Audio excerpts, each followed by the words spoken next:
Hope I don't continue to lose my brain cells. I thought it would be fun to start with another one of these. And hopefully laugh our asses off. What do you call an Asian Karen? What? Mandarin. Mandarin. God damn.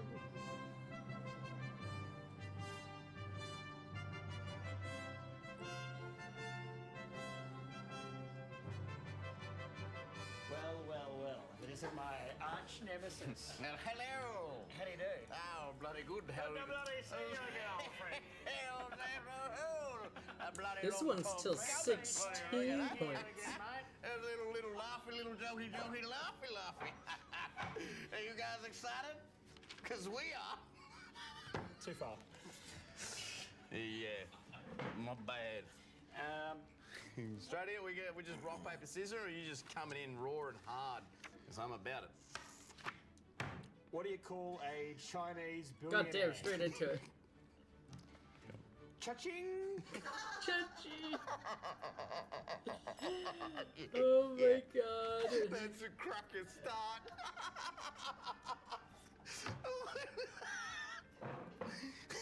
Sap.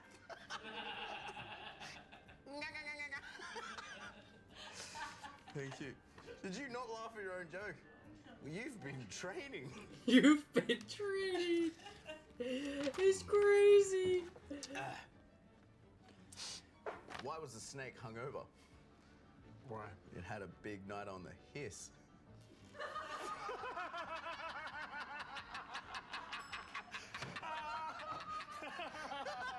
Oh my god.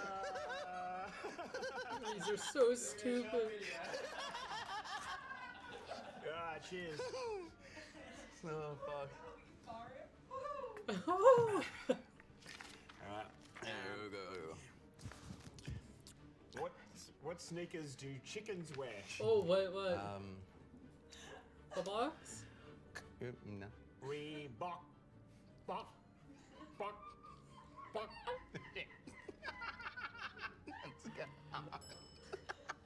His face is getting so red.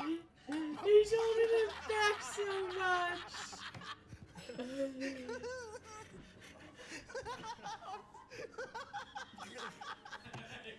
This is gonna hurt so bad. Cheers. Oh man, this is big. This is a big one. Fuck. Oh, good morning, sports fans. Very good. They're gonna get drunk fast. Mugger. Oh, okay. Oh, shout out to my mate Peter, who sent me this one. Yeah, he came up with it himself. What's Michael Jackson's favorite musical? Fiddler on the Roof. Pretty good. I don't understand that one. Well, considering that's the topic, what does Michael Jackson love to do on holiday? Ski. Yes!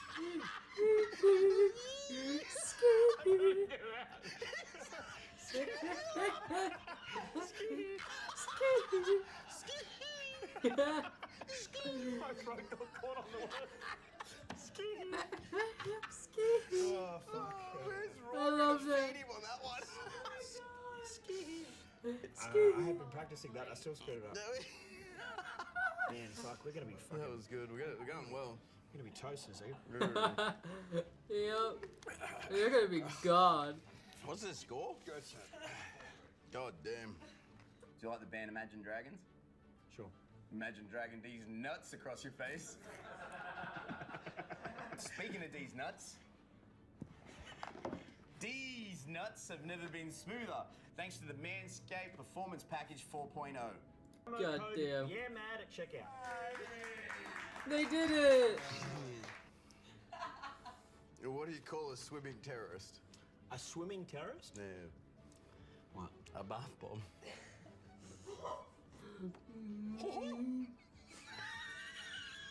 Pretty good.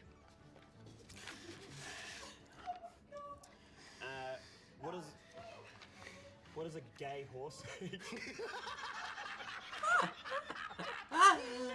What if the gay horse said, hey!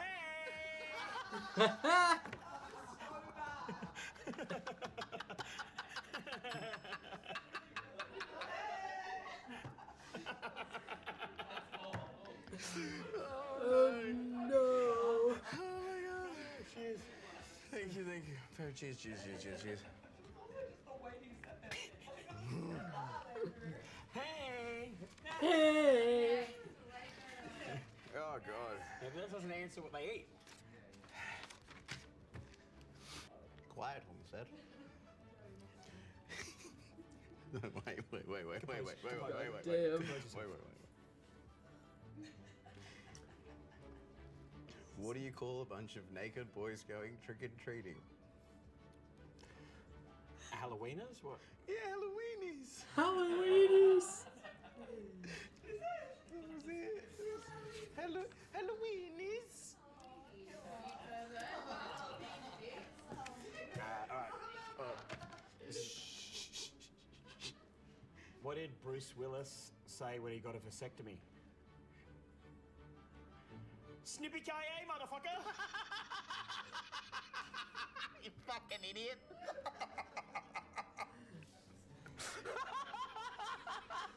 He's laughing so hard.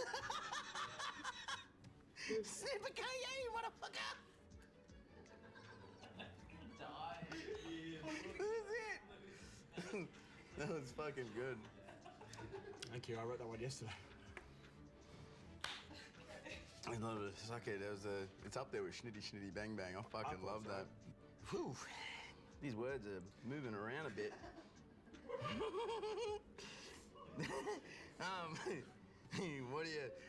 What do you call an Asian Karen? What? Demandarin.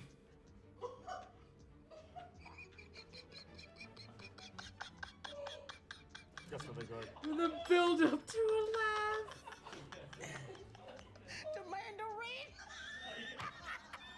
Demandarin. He's drunk.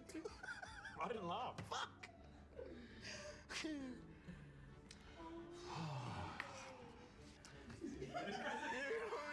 love it already.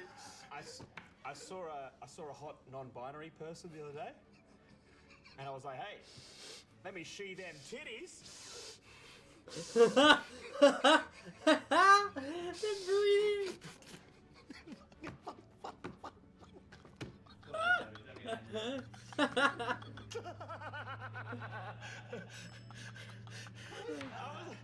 I was like, I thought that one was gonna get you for sure straight I away. was shot so hard. I got one for one, and now it's going cooked, man. He's What'd you say? trying I'm so telling you. hard. Yeah. Let me see them titties. That's what he was expecting. Oh no.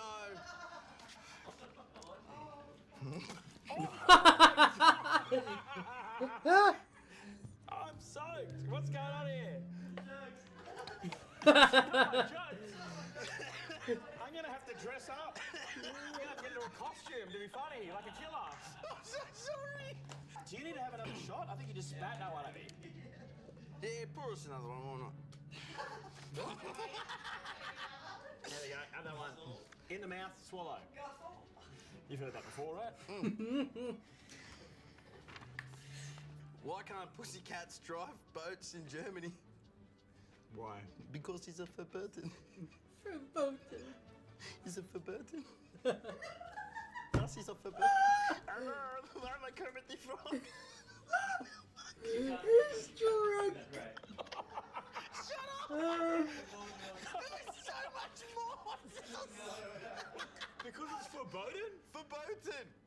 Like forbidden, but like German verboten. But what's that got to do with I pussycats? don't fucking know. Oh, because why can't pussycats drive boats? Fur, pussycats, boaten. Verboten. Boaten. Okay. Verboten. Oh, man. Oh. Forbidden! Alright, hold on. Cheers. We need to go to rehab. Alright. What do you call This what do is you call a crazy. pedophile pirate? What? Oh, tell me.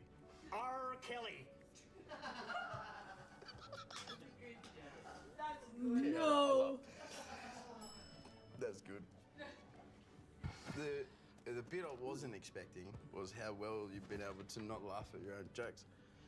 I've been training, brother. I've been training. God damn. We're gonna be fucking stuck-eyed by the end of this. I'm already there, baby. What do Germans hate more than World War II jokes? Were 30 jokes? The gas bill. Oh! I had that one on my list. Why did Hitler kill himself? Because he saw the gas bill. Yeah. We gotta cut that, bro. You can't say Hitler. TikTok would be like, tick no. Tick no. Tick, tick, Here we go. Have a shot.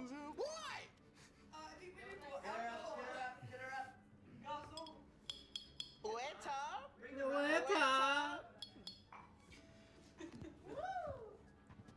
Is that Abby? Whose turn is it? I did the pedophile pirate joke. Oh, then you did the German joke. It's my turn again. All right. What has 2 wings and an arrow? What? A Chinese telephone. Wing, wing, a roll!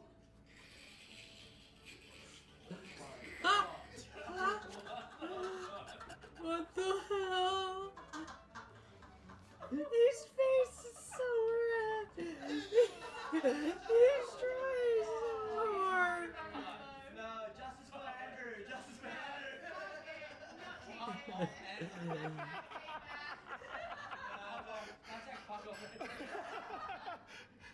He didn't laugh. That's all right, but fuck. I thought that one was going to get... All the one I was banking on, I thought that one was going to get you for show. No, racist jokes don't really hit with me. Just the guy who just did the gas bill joke.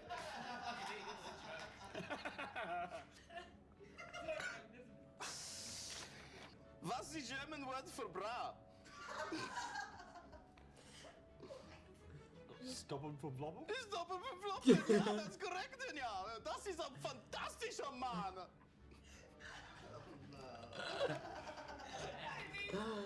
Oh no! Entschuldigung, Entschuldigung.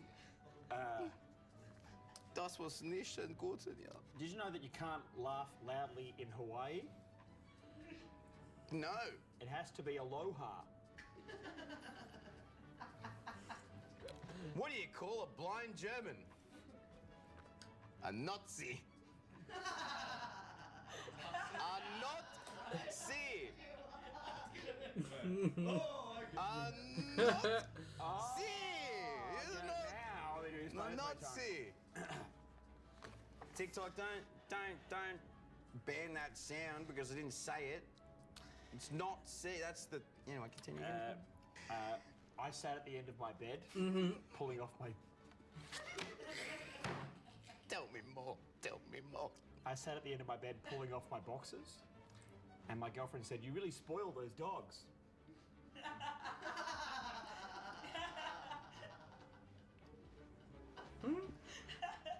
Yeah, I'm fucking laughing. I give a fuck. I'm a fuck.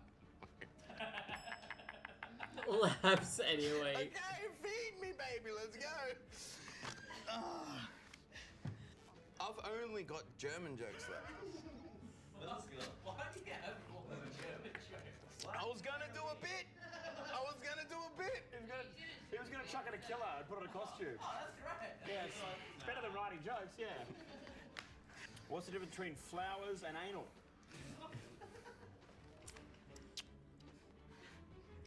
Tell me. Flowers make your day, anal makes your whole week. That's great. Can't look at him because I know, like, either he'll laugh, and as soon as he laughs, I'll laugh. Look at me. No, like, look at me. Yeah. Okay. What's the next German joke? Tell me another joke, Matthew. Don't mind if I do. An American cannibal visits Germany. I laughed.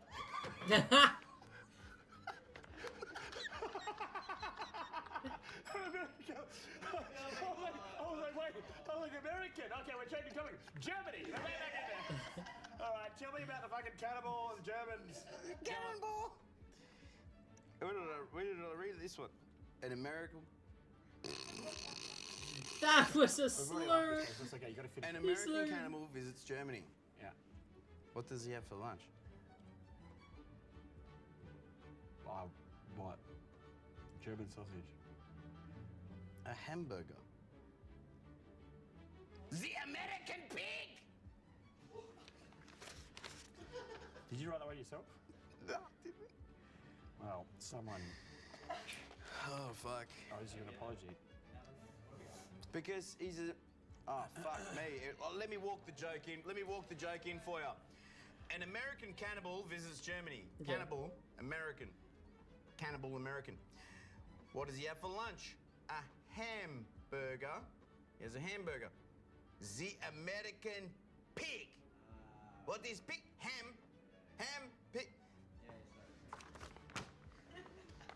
Why do you never hear? Oh, we're gonna do these shots on. Oh fucking yeah. For when? 3 jokes ago. That hamburger joke, we laughed at the start of it. Oh, did we? Oh, fuck yeah. It doesn't even matter if the punchline didn't work. Premise is the winner. What's the difference between my dick and cancer? Oh, Just tell me. I was good. My granddad didn't beat cancer.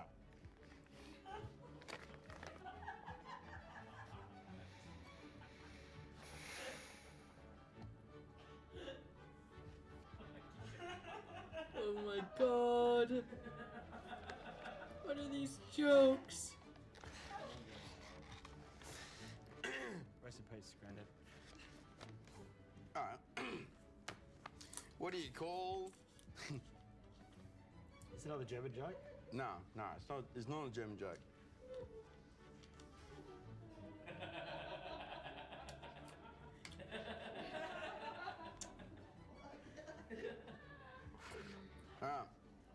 What do you call? What do you? That dude just laughed out of nowhere. This is my favorite joke I've got for all of it. It's better be good. What do you call a genocidal mass murdering girl with big tits? Titler. That's your best? Oh my god. God help us all. Fucking Titler. More like Shitler. Hey, that's a good movie. The list that they did anyway. Come. Oh, actually, I have a German joke for you. Oh, fucking give it to me, baby. Let's go. I deleted all my German friends from my phone. Right. Now it's hands-free. I just didn't want to cover you again. Hans. Are you wearing Musanis? You can say hands. Hans Freya. Do it with a bit of a bravado, you know. Hans Free. Well, because hands-free, you don't say hands-free phone. So I was, Okay. What Asian stereotype? Oh no. If only Alan was it's not already sick. bad. Go on. What Asian stereotype do you hear the most? What? Sony surround sound system. Oh, you thought I was gonna be a bad boy. Say Yeah. something wrong. Say That's a something good bad. one though.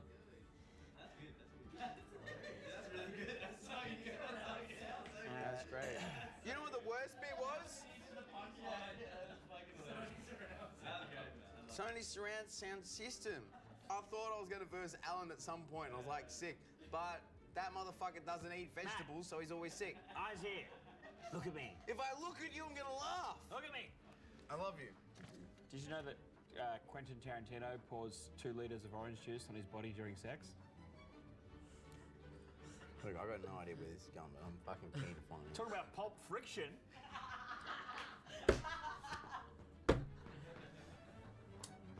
Look, all I'm gonna say is the delivery was way better than anyone else that's delivered a Pulp Fiction joke prior. Oh, Abby. Oh, Abby. The joke was a Pulp Fiction.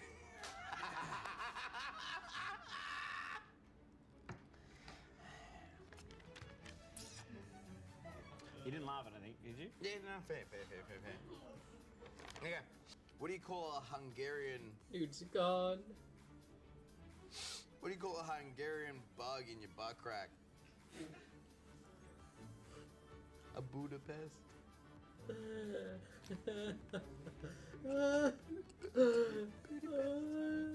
Budapest? You fucked up the joke. I don't care!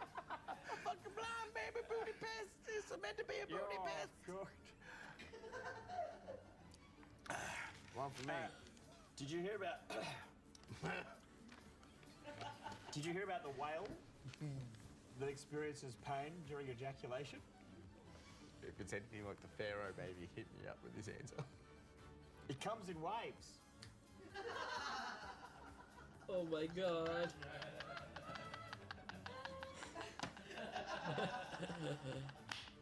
That's a good one. Fucking shit, like... I'm never gonna fucking win one of these things. You beat me last time. No, you won. You beat me in sudden death last time. I won? I lost. I'm telling you, I will fucking get naked Our and first run one, he won. everywhere if I win one of these fuckers. In sudden death, he won last time. Wait, go one more. Yeah. You know what? Say your last one. Here we go. Can I do one more joke? Go on, say another joke. No. What do women... Oh, there's no Abby here, so it's not going to hit as hard. You're fucked. You Let's not get carried away. come on, mate. Anyway, what do women and hand grenades have in common? When you pull the ring off, your house does go away.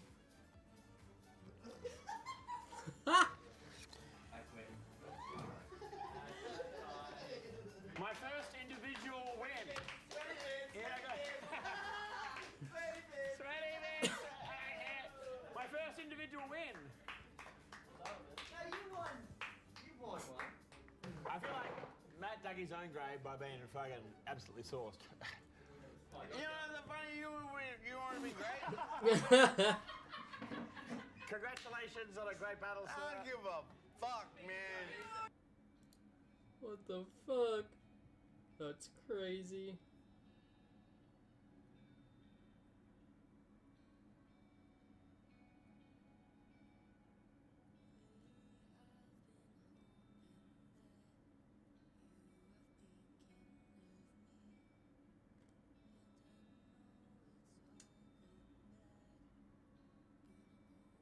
What's this? Did you know you can dismember stormtroopers in The Force Unleashed 2? Unlike in the first game, basically every limb can be cut off from regular swings with your saber, right from the beginning of the game. In fact, sometimes stormtrooper armor will stop the blade but shatter as a result, which also happens when you launch a massive force blast at them. This game also Ooh. improved on how enemies react to the environment, with fans and ray shields being able to slice up or disintegrate enemies respectively. Plus, zapping enemies with force lightning will cause them to catch on fire for a short time, which is so cool. So, although The Force Unleashed 2 isn't very popular, this is just one of many cool details we're about to revisit in this video that you might have forgotten. The Force Unleashed 2 gave Galen an extra lightsaber that you can customize to be a different color. They also added a few extra colors in addition to the ones from the first game, like a completely white saber and a pink color. They also made it that each specific color gives unique buffs, like passive elemental damage as well as buffs to the player's attributes, the coolest being the black saber's disintegration. And although Ooh. most of the attack combos and force powers are the same as in the first game, they did add add some new attacks like this spinning flurry that nicely complements the double blades. It'll probably take too long to list all the other ones, but just know they do look really cool. But for the amount of criticism this game gets, I do think the animations deserve more praise. They also added unique grapple animations for different enemy classes, my personal favorite being this insane boot that sends Ewoks flying. That's Each great. force ability also increases in scale, power, and effective damage range, accompanied with visual differences the more you upgrade it. The most obvious example of this being Force Lightning becoming purple and drastically increasing its chaining ability, which looks so cool in darker areas of the game, giving Galen unlimited power. Normal lightning doesn't ignite people either. Plus, as a side note, The Force Unleashed 2 only came out a month after the Clone Wars Season 3, where Ahsoka also started using 2 lightsabers with a similar fighting style. So this could be a nod to both apprentices of Anakin. The Force Unleashed 2 has one of the coolest DLC packs of the franchise, where you 100%. play as the evil clone of Galen from the bad ending, going through the events of Endor in Episode 6, mowing down waves of rebels and Ewoks until you reach Echo Base's entrance, where you start the most derpy boss fight in the game against Han Solo with a rocket launcher and Chewbacca in an AT-ST. And just like in the first game, the QuickTime events for the DLC is just as crazy, with both characters meeting a terrible fate against the clone assassin. You then progress through the inner reactors of the base, which is so cool to see in more detail. Eventually, you go into this cool reactor building where the assassin finally encounters Princess Leia, where she reveals that she's become a Jedi with what looks to be the same lightsaber as Luke's, but with a yellow crystal. Her design might have inspired Rey's appearance from Episode 9. And after a cool Probably. and long boss fight, she also gets taken down by Starkiller, bringing peace for the Empire. The DLC then ends with Sidious betraying Vader and sending the remaining Imperial fleet to take out Starkiller, which I assume would have been continued in the Force Unleashed 3's DLC. And real quick, we made this awesome Clone Wars themed phone background that loops every 2 minutes. Eventually, we're gonna add LAAT gunships and make a desktop version, so become a channel member to get the download link. One of the only planets you These visit are in the so Force Unleashed cool. 2 is Cato Nemoidia, which hasn't been explored much in any other video game. Looking closer at the map, you can find some cool details like a lot of different paintings of prominent leaders of the planet, as well as fancy architecture and golden statues, since it was the HQ of the Trade Federation. The cities of this planet are either suspended upside down from hanging cliffs or built on a hammock-like bridge. In the game, you even pass through a casino section with a lot of slot machines and advertisements encouraging people to play. But one of the room's golden statues are all of this random guy. Well, it turns out this is Guybrush Threepkiller, a mock Easter egg version of Guybrush Threepwood from the Monkey Island series. Ooh. He even has a wearable costume in the game. You unlock this skin by destroying the 3 slot machines in the room with Jabba the Hutt's hologram. Most of the unique Stormtrooper units introduced in the first game don't make an appearance in the sequel. Instead, they've been replaced with new ones like the Sith Acolyte, which are Force-sensitive assassins of the Empire. The Terror Troopers that are clone experiments wearing cloaking suits, which look like a hybrid of General Grievous's face with Starkiller's Sith Lord outfit. It's not clear whose clones these were, so it could be failed Galen experiments that weren't Force-sensitive. The Imperial Guards also get lightsabers with some golden armor, as well as a white colored variation for the normal form. You also get an update to the Imperial Jump Trooper that looks drastically different to the Disney version we got some years later. Other units include these Imperial robots that, to be honest, are really forgettable, so I'm not gonna really highlight them. There was a rumor that Galen isn't actually a clone in the sequel. That's because in the final mission, we see countless other imperfect clones that can't fully utilize the Force or his physical powers respectively, since it's extremely hard to clone Force-sensitive users. In fact, throughout both missions in Camino, you see these data files of Galen everywhere, suggesting the original source may still be around. And as suggested in a video by Stupendous Wave, Ram Koda recognized Galen through the Force as the same individual, something that Yoda also did with Jango Fett clones. We all share the same face. In the Force, very different each one of you are.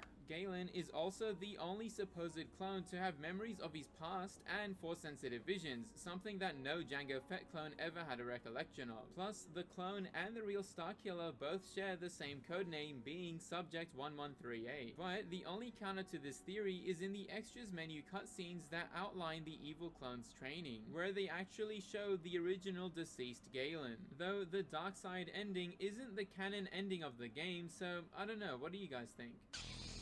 The Gorog is the massive creature you're forced to fight in the arena of Cato Nemoidia. This creature first appeared in The Force Unleashed 2, being a mangled humanoid figure with 2 hearts and a high resistance to blaster fire and force attacks, making for one of the more annoying boss fights in the game. Its whole purpose was to be a bigger threat than the Rancors from the first game, with some cool skyscraper hopping sequences as you progress further through the boss fight. But probably the coolest part about this encounter is the ending, where the Gorog falls off the arena platform with Ram Koda in hand. Wait a minute, what is that? And how is he holding his lightsaber there? And anyway, and Starkiller chasing after it as it plummets to the planet's surface. Speaking of which, the sequel introduced these free-falling sequences where Starkiller has to force push or zap away enemies and objects flying his direction. I love the concept of these since they're purely for chaotic fun. Literally right at the start of the game, you jump out of this really tall spire leading to this sequence with one of the most badass ground slams in the franchise, which beautifully sums up what the game's gonna be about. But by far the coolest one is at the end of the game, where you maneuver a rebel capital ship to crash land on the cloning facility on Camino, which you bail out of in the last few minutes and glide all the way to the surface alongside the falling cruiser. It's moments like these that make me wish the developers had more time making the game, since this kind of thing won't happen in any other Star Wars title. And it's sad that the third installment never made it past the concept phase. But luckily, the first Force Unleashed game also has a lot of cool details, which you can find out more about in this video here. God damn. Such cool things.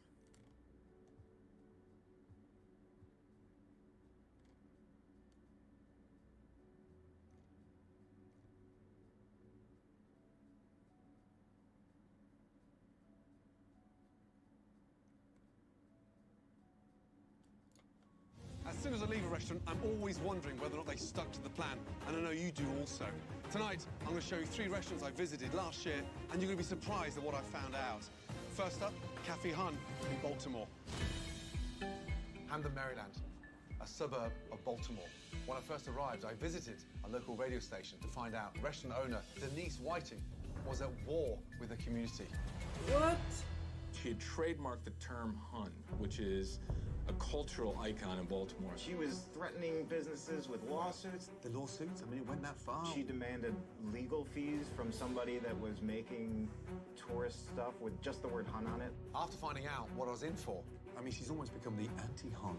Yes. It was time to go to Cafe Hun and actually meet the owner.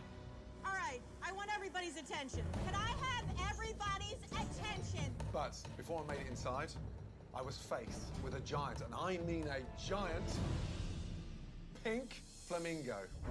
Holy mackerel. Wow, wow, wow, wow, wow. I'd hoped that the restaurant wasn't on its last leg as well. I desperately needed to hear Denise's side of the story.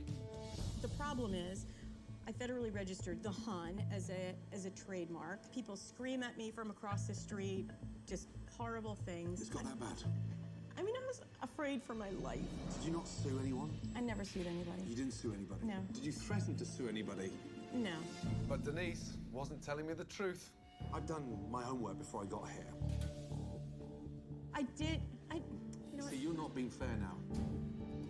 After setting her straight, the next step for me was to taste the food. Then I met my lovely server, Amanda. Amanda, love the hair. Thank you. Beautiful. And oh boy, her hair was wonderful.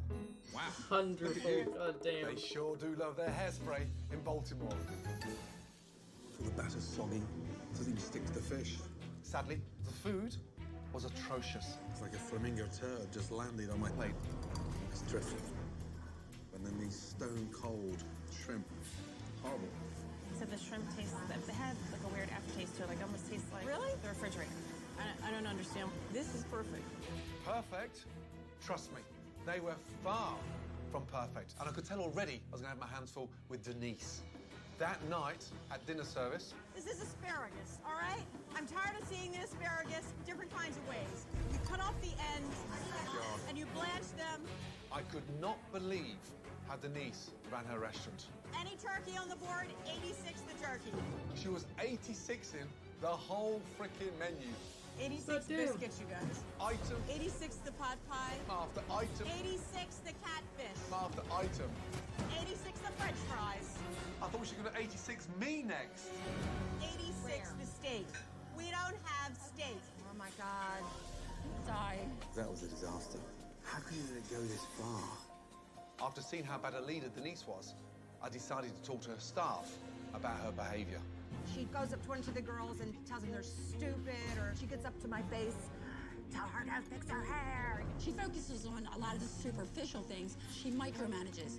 It was clear that her very loyal staff were deeply affected by her actions. It was time to confront Denise. Denise, you're a rude bitch. Ooh, Ouch. way to put I'm it. tired of it. Denise, you're the negative in the restaurant. People don't like you. They did not hold back, but that is exactly what Denise needed to hear. I'm sorry that I've been a bit overbearing. To lose this business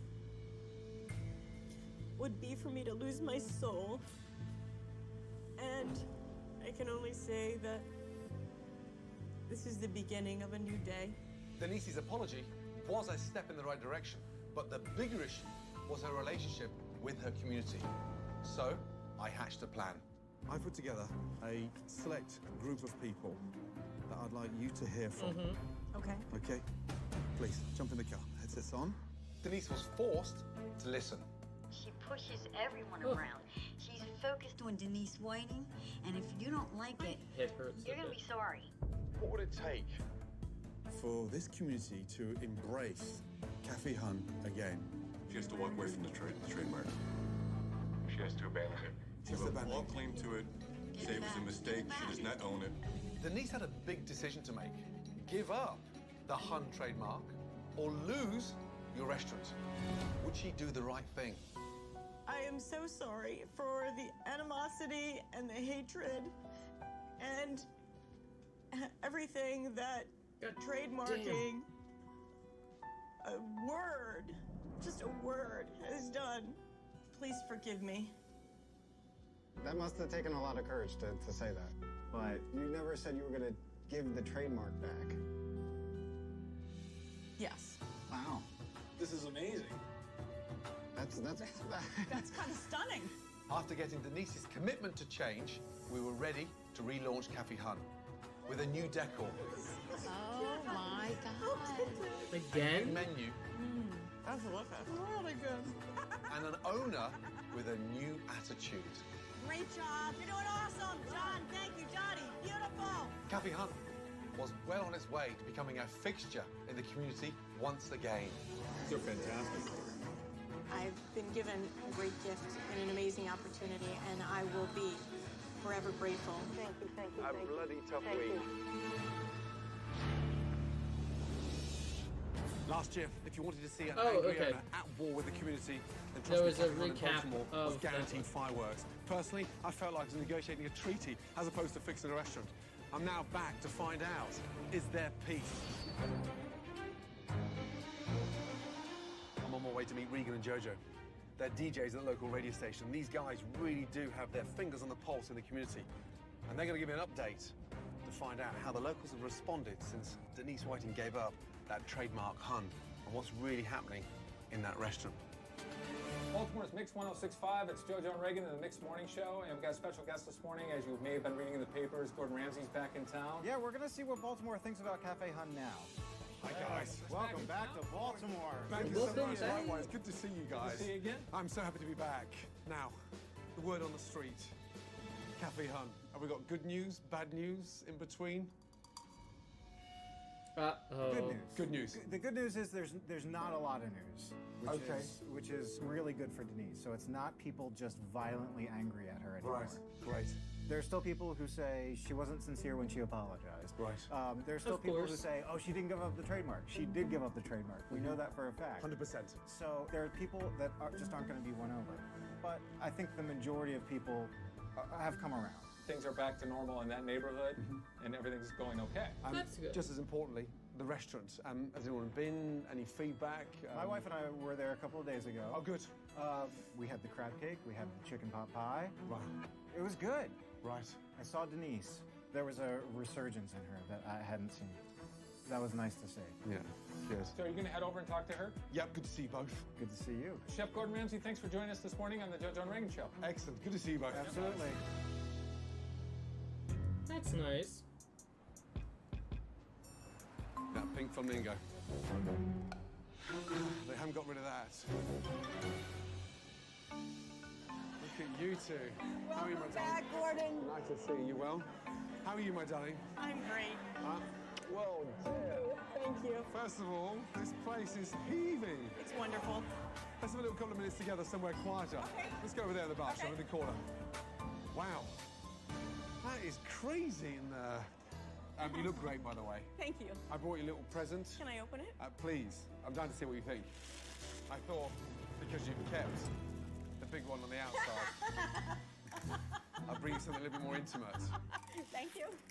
It's good to see you, darling. It just seemed so special. Made me think he was thinking about me other than when he's here. How are you personally? Oh, damn. Wonderful. Don't get upset. I know. Come on. I know. I'm just so grateful. Last time, you cried for a different reason. I have people scream at me from across the street, just horrible things. It's got that bad. I mean, I was afraid for my life. This time, you know... It's a happy cry. It's a happy cry. I felt like for a whole year and a half I couldn't be part of the community. Sure. And as soon as we did the relaunch, I went right to a community meeting that Monday, and then I just started getting more involved in the community. Which is music to my ears. You know, it's like the restaurant is one thing, but... I know. Come here, you. Honestly. Damn. As soon as I rejoined the community, I really felt like the weight of the world had been lifted off my shoulders, and I could be me again. Business in general. Since I last saw you, where are we? Since the relaunch, business picked up about 20%. Good.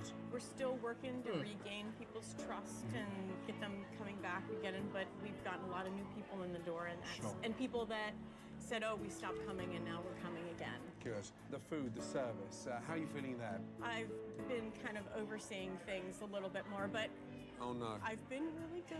Because remember last time it was interference, it was just negative. Oh, come on. Really? What's this, Dottie? Why is it sitting there? Is this for something? Listen, you look great. The restaurant sounds amazing. I'd like you to do something special for me now. Go and cook me a special. I'm dying to taste the food. Okay. Brilliant. Surprise me. Okay. How are you, my darling? Oh, good to see you. Let's sit down and have a catch up. How are you, my darling? Hi. Wow, you look great. Good to see you. Damn, everyone in the community knows him. Thanks for the compliment, Chef Ramsay. I'm dying to ask, how's she been? Much better. But this is real. It's a church. It's a lot easier to work here now. It's not stressful. Good. And she's not coming in nitpicking. No, she's not picking at us. Bitch festing. No. Giving asparagus lessons in the middle of service. Can I have everybody's attention? This is asparagus, all right? You cut off the ends and you blanch them. That must happened again, I'll have you know. Oh, you're kidding me. No. But she walked away, Gordon. She walked away. She walked away. She walked away. Is she still 86ing things? 86 the jerky, 86 the french fries, 86 the catfish. No. No. No. Now it's not like that. Now they don't have a reason to hate her. It is a lot easier for us. Good. How much has she changed? A lot. Yes. Is she supporting you more? She is, and she's also staying home more. She cooked for us, she waited on us. Good. She's great. The management got invited home for dinner. Yeah. Yes. Wow. To her house. To her house. Denise is a lot easier to talk to. She's more receptive That's to our good. comments. She's turned it around. She really has. And what is that? It's a guacamole burger. A guacamole burger. Nice. Look at that. They love the burgers. Wow. That's delicious. Is it good? I get the opportunity to cook for Chef Ramsay, and he really likes it. It makes me feel really good. Ladies and gentlemen, I'm so pleased to see the delight on Denise Whiting's face. The fact that not only is she a part of the community again, but you, as the locals, feel part of this restaurant as well. Incredible. Thank you. I'd like to introduce a very special guest. Give a warm welcome, please. Baltimore City Councilman Nick Mosby. Sir. Nice. Good to see you. Big guest there. On this day, I would like to present you with an official Baltimore City resolution in recognition of your selfless dedication and continued support to the community and the city of Baltimore. Wow. Amazing. Nick, thank you so much. Thank you. I appreciate the recognition, really and truly. And I know that, we've had some issues. And I really appreciate the fact that I've been given a second chance, because not everybody gets a second chance in this lifetime. And I'm very grateful to have had the opportunity to work with Gordon Ramsay. And I feel like you've given me my life back and my restaurant back. And I will be forever grateful to you. Thank you. Nice. Nick, you're a star. I really appreciate it. Thank you so much. Well done, darling. I feel like I've earned the right to be happy again. I might be crying right now, but I'm really happy inside. I'm very proud of what you're doing. Thank you. Yeah, well done. Thank you. Mwah. Take care. Good to see you. Okay, best wishes. Thank you. Bye-bye. Bye, guys.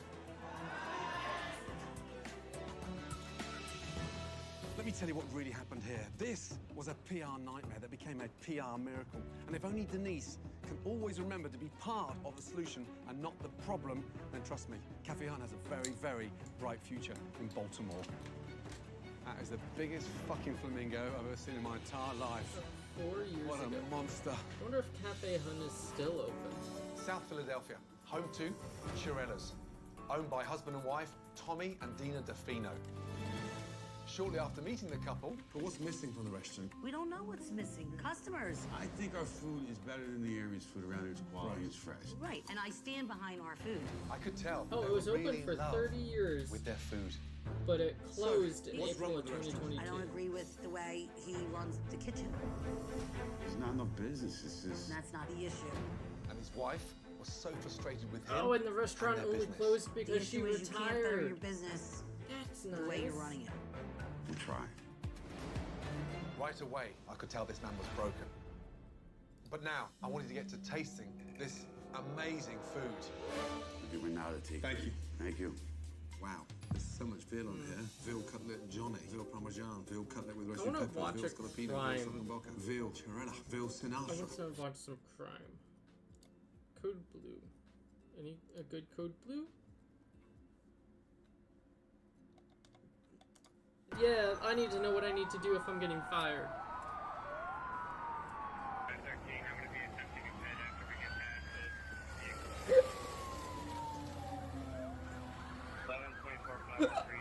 Goddamn hiccups! This is a look at a wild chase that pulled multiple law enforcement agencies together across Wisconsin to stop a man fleeing So this in a is what we semi-truck. need to But do the whenever we situation get takes an even fired. crazier turn when they realize he isn't alone. He's advising he's being chased by the He is not aware that you are law enforcement. You gotta take that door out. It's around 3 p.m. on August 25th, 2023, and these troopers are setting up tire deflation spikes after multiple police departments across Wisconsin are alerted to a stolen semi-truck whose driver refuses to stop. But this is only a part of a drawn-out chase that's about to take several shocking turns. This is already the third attempt to use tire spikes, and while troopers and deputies managed to deploy them successfully, the driver still refuses to stop. The whole thing began around 2:50 p.m. with a 911 call from a trucking company reporting that a former employee, 47-year-old Michael Jones, had taken off with one of their semi-trucks from an arena in Warrens, Wisconsin. Monroe County deputies had initiated the chase, but when Michael hit I-94 in a desperate attempt to lose the deputies, additional units joined in. But despite multiple attempts by deputies and state troopers, Michael is not in the mood to give up. No, to all units, State Patrol advising no longer able to spike the vehicle as it's riding on its rims. Alright, this is a high risk. That is horrendous. Flag your buddies. You okay? The problem was I didn't get a good pull, and then I tried to pull it again before, and I got a good pull, and then... This just should have told you. No, my fault. Don't need you, I'll be clear. I'll remain in the station if my support is needed. Are you okay? You want to see this through? Yeah. Okay. I figured you did, but if you want to go to the hospital, go to the hospital. Oh, no, they're not falling off. Alright. I didn't lose a finger. Yeah. They already I'm like, took it to Jillian, that's I'm fine. pretty sure he wants to see this through. Monroe County had the male driver on the line. He's advising he is not stopping. Monroe wants to know if you want their tag team as well. Despite the other trooper in this squad burning his fingers while retrieving the spike strips after one of the attempts, they remain in the pursuit as it crosses into Juneau County, with deputies from the sheriff's office assisting.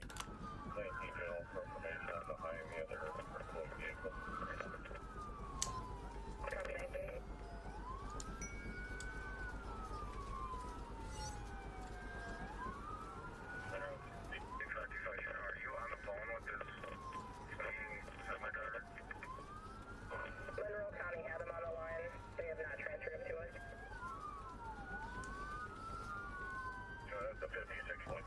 I'm always amazed that there are actually people who do this. This is real things that happen. Really happens. Right now, it looks like about 30 in the pursuit. I am still involved for the time being. I advise 31 to head back to the county. You know, Cartoon, go ahead. Will you be attempting to block with the MRAP? We're gonna try and get close and see what we can do, Joe.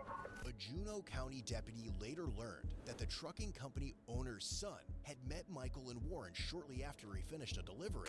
During that conversation, he confronted Michael about making deliveries outside of work areas and being late, and that's when Michael was fired. He was told to leave the truck at the truck stop. Instead, the job loss sent Michael off the rails. Panicked and paranoid, he ignored warnings that police would be called, hit the pedal, and took off with the semi. And as deputies see that Michael still isn't giving up, even with shredded tire debris littering the road and putting life and other drivers' lives at risk, they soon find out that he isn't alone inside the truck. What? And Monroe County bowed out of the pursuit. They just turned around. Do you know the units just before you three State Patrol is advising when they get into the construction area, the semi may try to ram vehicles. Again, may try to ram your vehicles. Do you know the units? Do you know the units for 43? We have a female on 911 advising she is in the semi with the driver. Again, the female is in the semi with the suspect driver. Oh shit. We're trying to attend that now. She's advising she's trying to exit the moving semi. I'll be with the rest of the units, 59.8 eastbound, continuing. Copy 26, 59.8 eastbound, continuing. Following in line. Holy shit. Do you know the units for 43? The male is possible 96. He's advising he's being chased by the K. He is not aware that you are law enforcement. Michael's on and off girlfriend of 15 years, who also works at the same trucking company, had been with him during the delivery. After he was fired, Michael became convinced she had been working with the owners behind his back. She was still in the truck when he took off after losing his job, and despite her begging him to stop, Michael held her against her will, and he kept going. Later, Michael will allege that she had mentioned the K to him in the past, and that fear fed into his belief that white officers and others were out to get him. Now is a female calling back on 911. You can hear the male yelling in the background. Our female victim is going to be still trying to get the male's information. 306, Juneau County is now requesting to set up spike strips if possible for the rear semi tires on this truck. It is still rolling but smoking, currently passing the 79-mile marker.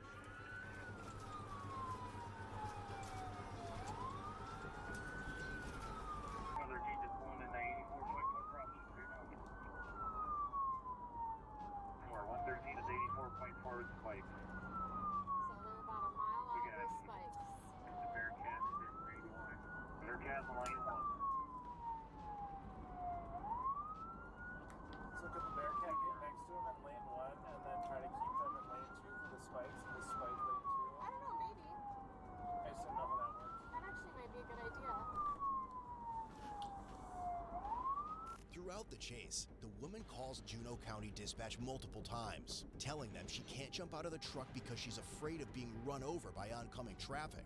She also repeatedly tells dispatch that Michael is unarmed. By now, several agencies, including State Patrol, the Juneau County Sheriff's Office, Ho-Chunk Nation Police, Wisconsin Dells PD, and Lake Delton PD, have joined to try to stop him. A Bearcat is also brought in, and repeated spike attempts shred the truck's tires, scattering debris across the roadway. But even after losing 2 tires down to the rims, Michael continues driving the semi-truck at dangerous speeds, endangering everyone on the road. As Michael keeps driving recklessly, swerving between lanes, a witness near I-94 manages to record the chase that captures just how intense, urgent, and high stakes the effort to stop him has become. Spike!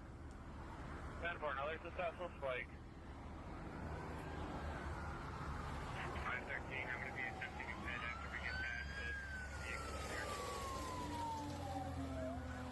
11, 24, 513, 616, 22, Holy risks shit. Michael keeps taking aren't helping him anymore. And soon, his decision to keep driving the truck on bare rims will turn against him in one of the most dangerous ways imaginable. Suddenly, troopers see smoke coming from the semi-truck, and moments later, it catches fire. Michael loses control, sending the truck crashing into a ditch near the Wisconsin Dells area.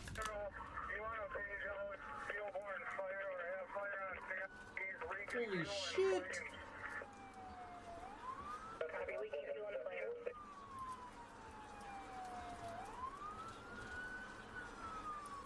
On fire, Juno. Copy, semi on fire. 1070, 1070, 1070. Oh, It's okay. 10-4, copy, 1070, approaching the 85. It's okay. Fire, you know where your fire extinguisher is?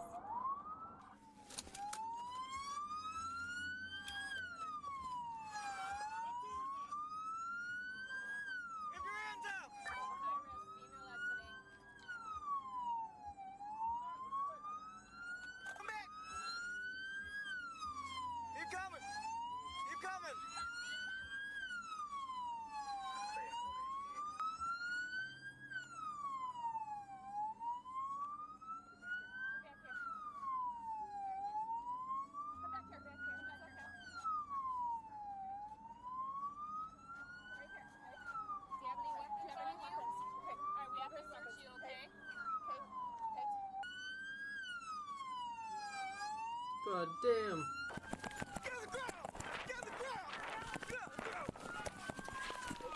Put your hands on your back.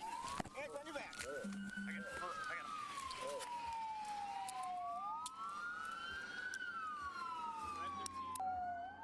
Holy shit. One detained.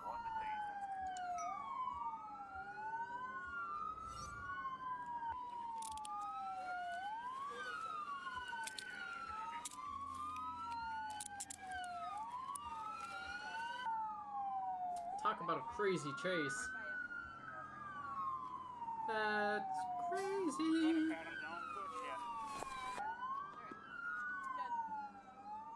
Finally, after a 52-mile chase and over 4 spike strip attempts, all the involved agencies have managed to take Michael into custody and rescue the woman. But even then, he isn't done. Before it's over, he will make another bold attempt to escape. He'll still try to escape?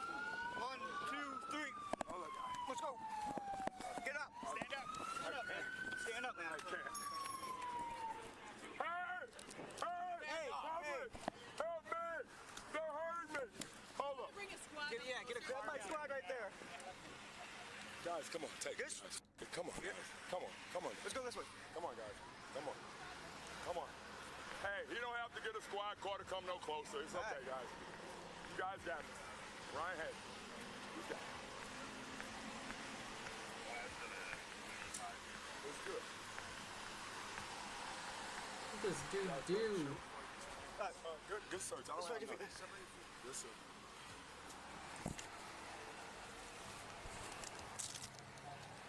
I don't have nothing at all, guys.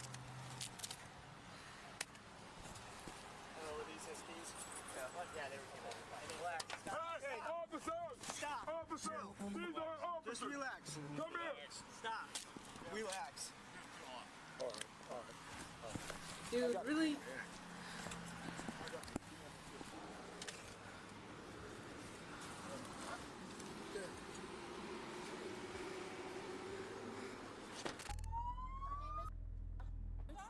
For a little bit. Hi, my name's Christina. What's your birthday? 10-4, 52 is in row. Is he okay? He's fine. He's fine. He's fine. Is he okay? Yep, he's fine. He's under arrest right now. Can't have you go by him right now, okay? Hey, way to go make a tackle there, bud. I've been in this pursuit since freaking Toma. It started when I was leaving my house. You guys have tethers in case he decides to start kicking his feet or anything? I have not. I do. Molly, If you need 'em. you want to grab yours, Molly? I'm just worried he's going to start kicking. Might want the bigger bag for the shoes. God damn. Is that your boyfriend? Boyfriend? Alright. You don't need to cause any problems, okay? Just stay cool, okay? Okay. Where are you from?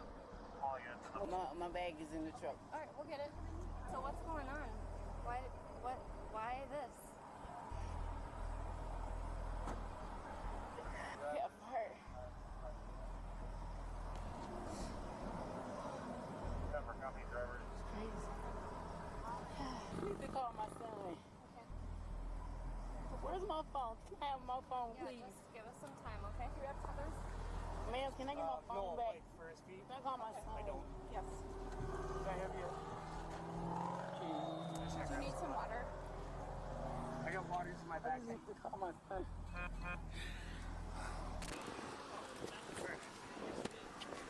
You gotta take that door out.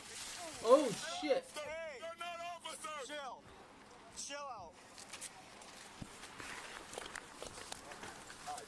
All right. Just chill. Don't put it in my car. All right. Helen, I gotta hobble. Relax. I'm not safe. Why you do that, babe? I got one right here. Why you do that? Shit. Any of your squad that bars? Dude. How did you do that? Tether. We'll put I didn't cut you. We'll put a tether on it. It'll be fine. I'm sorry. I only have a one-seater. He won't be able to move much in that. No, And it's then cool. we'll do this. Put this through the door. Where's yours at? Truck back there. Dude's like, no, it's so cool. It's okay. No, you just broke a window. They're not gonna believe you. I'm hurt, and it's good. Let's I go won't do back nothing towards else. his Come on. vehicle then. Come on. No, I swear to God. That's it, guys. You guys got it. I'm peaceful. Come on this way. This way. He said you want to go that way. There's oil all over the Let's go this way, guys. Come on. No, I'm not gonna fuck up no more. I swear to God. Yeah, I'm alright. It's good, guys. I'm not gonna run no more. I'm cool. Come on. Back here with you guys. You got me. I'm dead. Yes. It is what it is. Come on, let me tell you.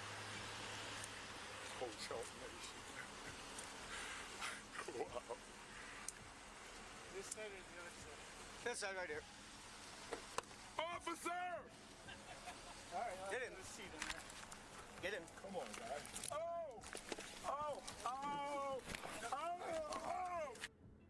Oh, God. That works. You got cut on your arm. I don't know. Gonna bring something for the oil. Just stay here, watch. Christ. Michael's attempt to resist and escape by kicking the living shit out of the squad car window sent glass shards flying, injuring one deputy in the arm and a detective in the head, leaving both bleeding and in need of medical attention. You need Don't. You need some Don't. God Don't. damn! Don't cause problems. I'm being very serious right now. Why do people think this is a good idea? We're probably gonna go to Jackson? No. Monroe? Sock. You wanna go Sock? Well, they're gonna go. He's coming up to Glasgow.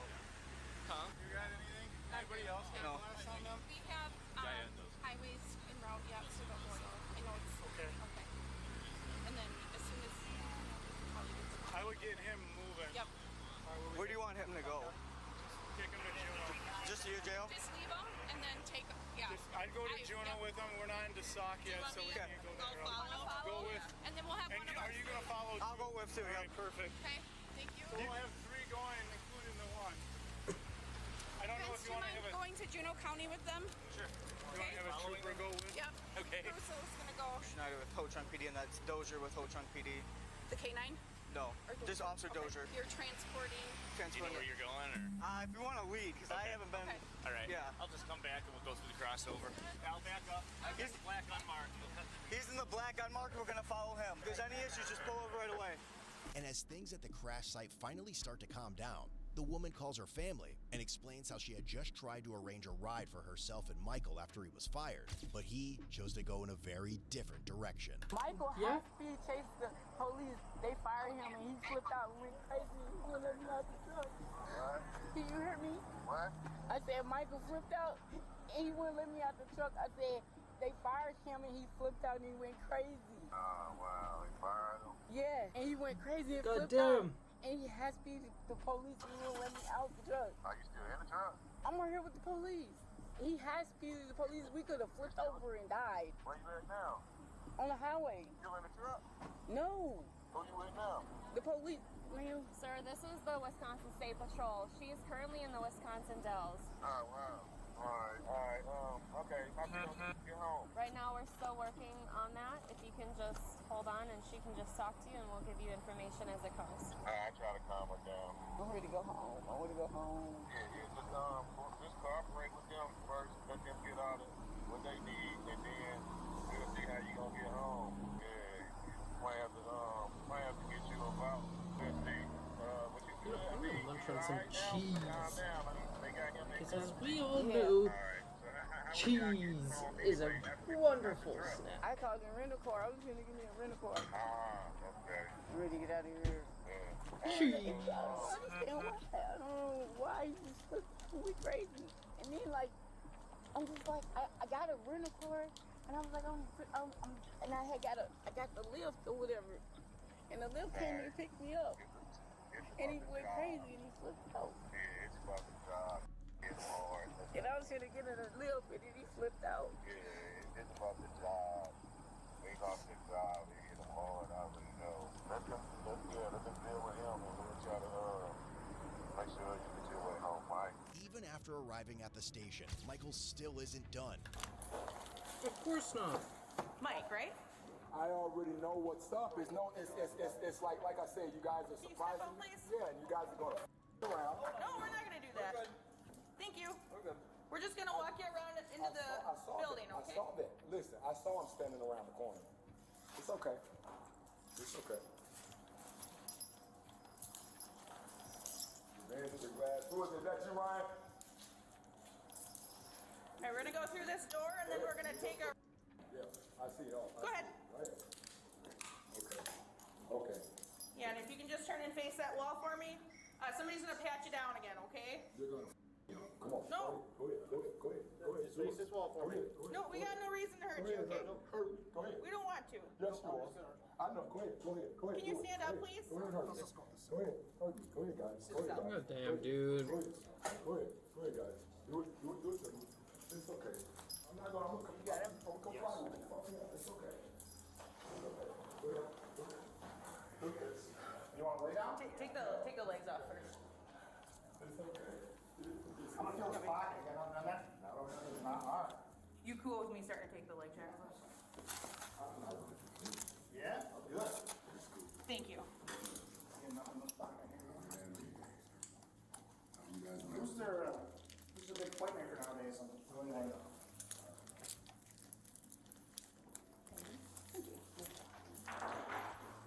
We stand you up and turn you around. Take the cuffs off. You gonna do that? All right, turn around for me. Stand just like that. How's your watch come off? Is it easy? There we go. Nothing like that pocket there. Nothing on that one? All right. Ultimately, Michael Jones was charged with felony, vehicle fleeing, eluding an officer, Oh, fuck yeah. taking a commercial vehicle without consent, Mhm. second-degree recklessly endangering safety, Definitely. false imprisonment, misdemeanor, resisting obstructing an officer, criminal damage to property ×2. And his cash bond was set at $25,000. He was eventually found guilty a vehicle fleeing eluding an officer, and second-degree recklessly endangering safety. All Yep. remaining charges were dismissed. In the end, he was sentenced to 339 days in jail and 18 months in the Wisconsin State Prison, followed by 5 years of extended supervision. I'd say that's fairly Want to step up your justifiable. style? Check out CodeBlueCam.com for hoodies, tees, hats, mugs, and more. Whether you're watching from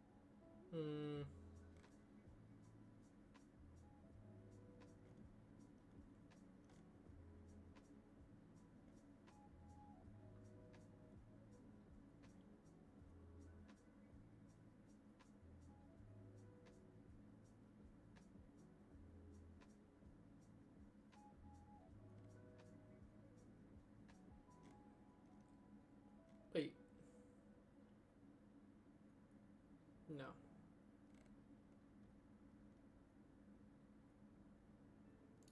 But I will also be spending some of that time learning about some better techniques to train AIs, like deep Q learning and PPO.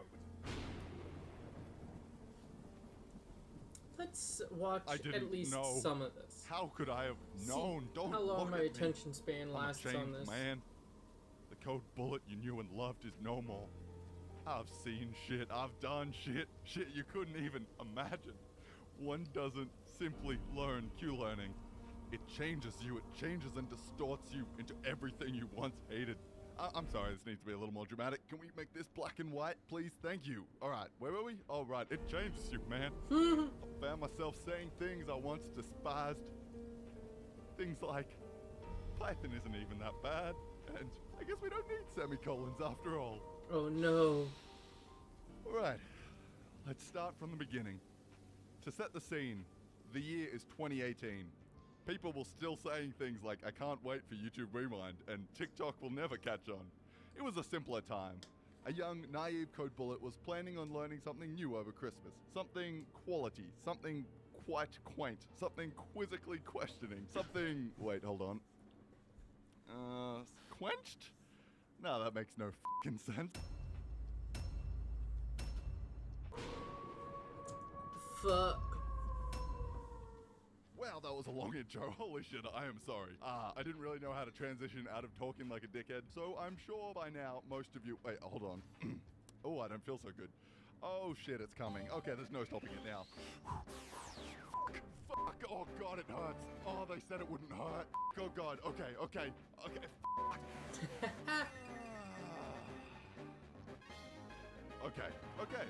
I'm okay. Okay, I dig it. I can work with this. It's about time I got an upgrade. Like, the fact that my arms are actually attached to my body, that's a nice feature. So a huge thanks to an artist I've been working with over the past few months who goes by Dachi. He really does great work, and I was really happy with the results, so you should check him out on Instagram at dachi.art. Link in description. Anyway, back to it. I'll drop the shitty PTSD vibe we had going and deal with the pain of the project like I normally do, through depressed laughter. So I'm sure by now most of you are asking what the f is a Q learning. I'm not I going to go into large amount of 100% details want because to I'm know a man what of the limited fuck number a of Q learning give, is. and I also don't really know what I'm talking about. However, that has never stopped me in the past. But I will do my best to explain the gist of it. So in my previous projects, whenever I made a learning AI, I used NEAT, which is essentially an attempt to copy evolution in nature. In a nutshell, to neatify a program, you need to generate a bunch of random players and then test them out. The ones that do better are allowed to breed, and thus the next generation is filled with the best players. Then the best of them are chosen, and this process repeats until they're pretty good at the thing they're doing. But there is a problem. This really isn't learning. It's just kind of selective breeding. It's like if you want to have a child who can jump really high. Instead of teaching them to jump, you just sit it on the floor and see what it does. If the kid sits there and... yeah, actually, look, this analogy isn't the best, and I don't really want to go into the details of murdering and selective breeding babies who are genetically designed to jump. The point is, this isn't how humans learn, which is essentially the goal of all learning AIs. God managed to find a way to do it without slaughtering millions of babies, so maybe we should follow his example. This is where Q learning comes in. It's basically a carrot and stick approach to learning. If by chance an AI does something which we want to encourage, say it gets a coin in Mario or it subscribes to PewDiePie, we want to give it a reward. If it does something bad, like driving a car into a wall or using coriander as a garnish, we give it a smack. Of course, the reward is just a number, but you do not want to underestimate how much AIs love numbers. They f***ing live for numbers, f***ing addicts.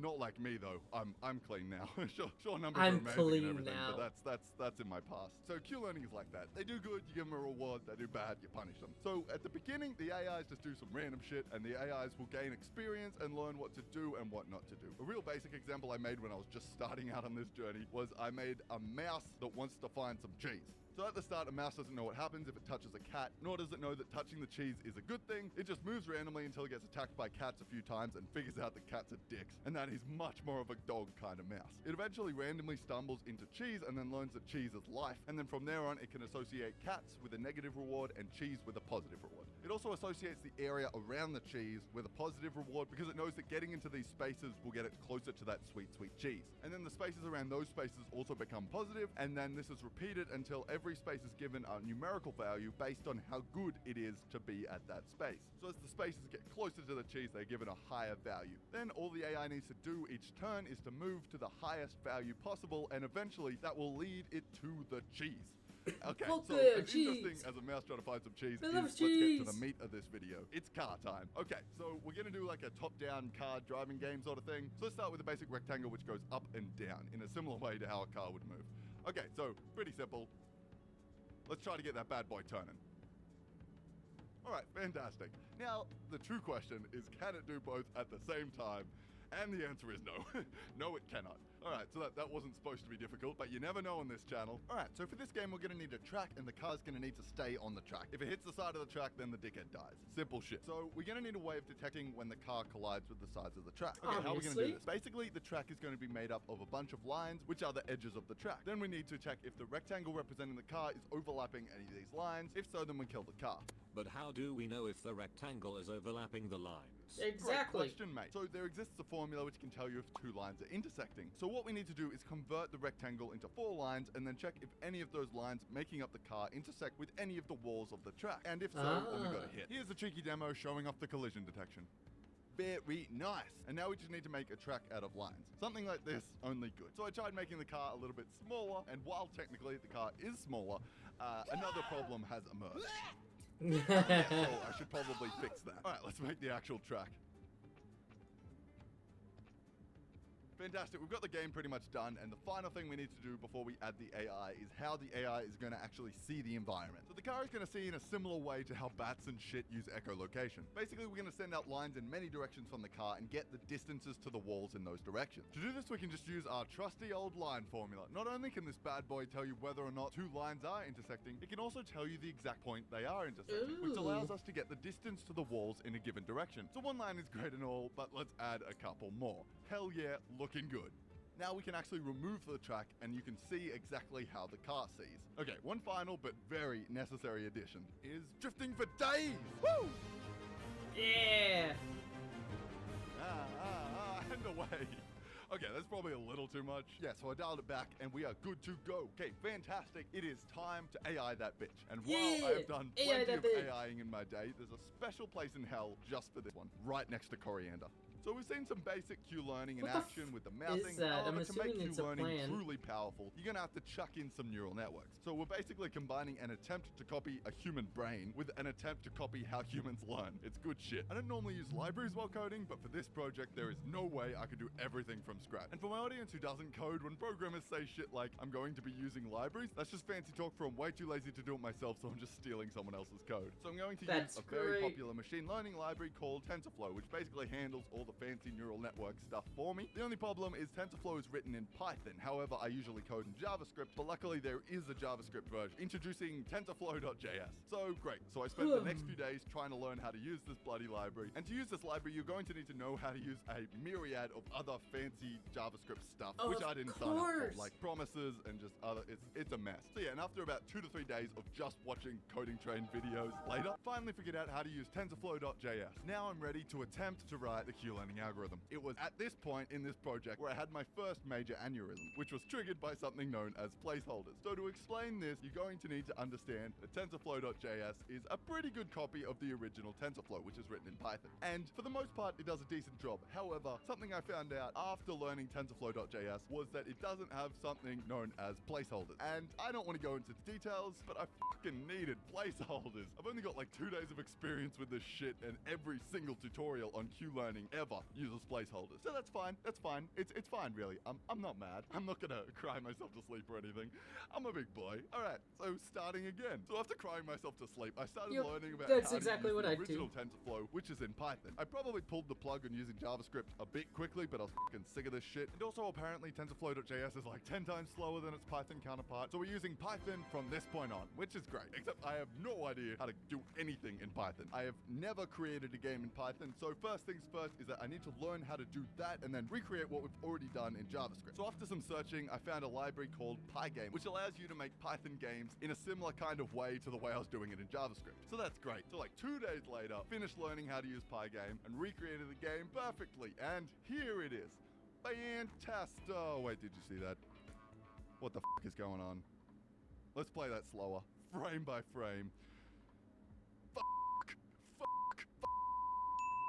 So some angry Googling later, I found out that Pygame doesn't have a feature known as VSync, which is kind of complicated, but it pretty much allows the frame rate of the game to sync up with the refresh rate of your screen. In simple English, it means Pygame is a piece of shit. That's probably not fair. It's generally not too much of an issue, but after doing this project for weeks now, I don't want the final product to be a jittery mess. So, you know what that means? Ring the bell. It's time for your boy to cry himself to sleep again, only this time with more alcohol. Man, do I love starting again. Ugh.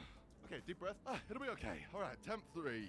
This time I'm going to be using a library called Piglet. Now, Piglet is a much less commonly used library than Pygame, which means that all the tutorials I could find out there were from this guy, which is better than nothing, but it's not that much better.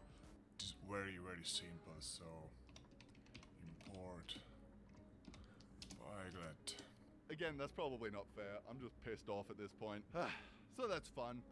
And once again, I spent 1 to 2 days learning how to use this thing and rebuilt the game until we have a game in Python and it works. Woo! Hell yeah!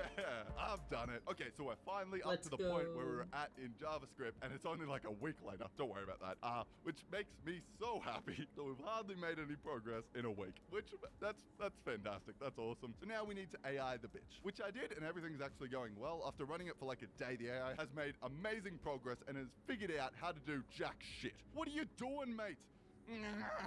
So a few more days of crying and working on my number addiction, I tweaked the AI and I managed to get the thing close enough to fucking working. I don't care anymore. I hope you guys fucking enjoy this shit. So at the start of the training, the AI doesn't know shit. It doesn't know what a car is, it doesn't know that it's supposed to go forward, and it doesn't know that it's supposed to avoid the walls of the track. The only thing the AI can do at this point is just to move randomly and gather experience. Remember I said Q-learning works by giving the AI a reward or punishment based on its actions? Well, in this case, when to give the punishments is pretty simple. If the AI hits a wall, then we say, mate, that was a fucking terrible idea. Give it a spanking and let the AI try again, hopefully learning something in the process. The reward side of things is not as clear cut. If a player gets a reward from doing a lap around the course, then there's no way the player would figure out what to do. Because in order for the AI to know what is positive, it needs to be able to randomly stumble into a reward. Which, well, you're looking at the AI doing random shit now, and it's fair to say that it's never gonna make it all the way around the track. For humans, it's pretty obvious that what needs to be done is to go around the track, but this assumption is based on heaps of previous knowledge about what a car is, what a track is, how the car moves, and way more. The AI has zero previous knowledge about the world before it's chucked in the game. So for the reward, I put what I call reward gates at points along the track, and every time the AI crosses one of these gates, it gets a lollipop because it's been a good boy. And from this, it knows that it needs to keep going through the gate. Okay, so after letting the AI train for a few minutes, we get to game 300. And that might sound like a lot of training, but keep in mind that Q-learning generally takes a long time. Anyway, at this point, the AI has more or less figured out that what you're going to want to do is go forward. What we're going forward is if you look very carefully, you might notice that the track turns slightly to the right.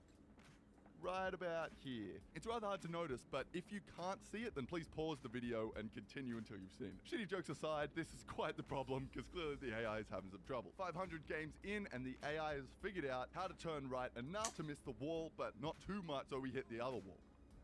The AI at this point is moving very slowly and scared because it really doesn't want a spanking. It's still far from perfect, but it can pretty consistently ignore that. As I was saying, it can pretty consistently turn to the right. After 800 games, the AI hits the first sharp corner and gets confused and dies. After about 1,000 games, the AI has figured out the first turn and has reached the second, where it proceeds to get confused, and it fucking lives! And then dies.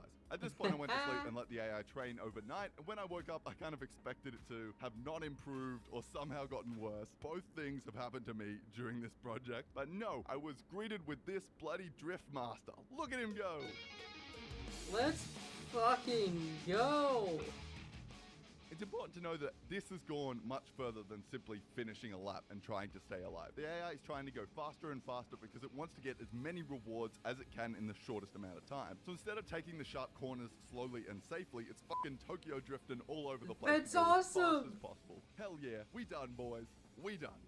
I really didn't expect this project to take so fucking long, but live and learn. However, do you know what doesn't take long? Brilliant.org's daily problems. Woo! Nailed that smooth transition. Every day, Brilliant.org puts out a daily problem. Each daily problem provides you with all the context and information you need to tackle it, so it's not about rote learning useless information. It instead requires you to take all the information given and apply some logical thinking to solve the problems. If you like the problem and want to learn more, there's a course quiz that explores the same concepts but in greater detail. If you're still confused and you need more guidance, there's a community of thousands of learners discussing the problems and writing solutions. Daily problems are thought-provoking challenges that lead you from curiosity to mastery, one day at a time. So if you've got 5 minutes free a day and a desire for learning, then go to brilliant.org/codebullet and finish the day a little smarter. The first 200 legends to sign up will get 20% off an annual subscription, which will allow you to view all problems in the archives and also allow you to support this channel and allow me to keep making this sort of content and pay for the therapy that I now need after this project. So it'd really be a great help if you could go check them out. All right, woo! Thank you guys for that. What a video. God, this is taking so... Alright, we're gonna go to BRB and we're gonna move on to game. Woo! I'll be right back. Oop.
And we're back.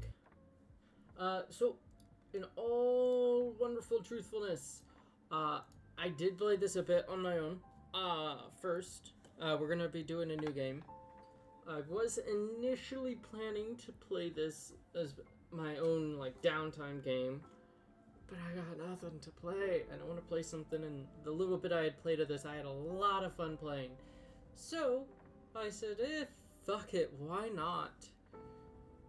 So, we will all get to enjoy this wonderful game together. And we will just be doing standard difficulty, because why make it too hard when we can make it fun? Among all who walk the halls of Carmel, there emerges one, the one who shall ascend as the ultimate pinnacle of the Carmel Star. Aim for the Carmel Star, for the stage that blinds with brilliance.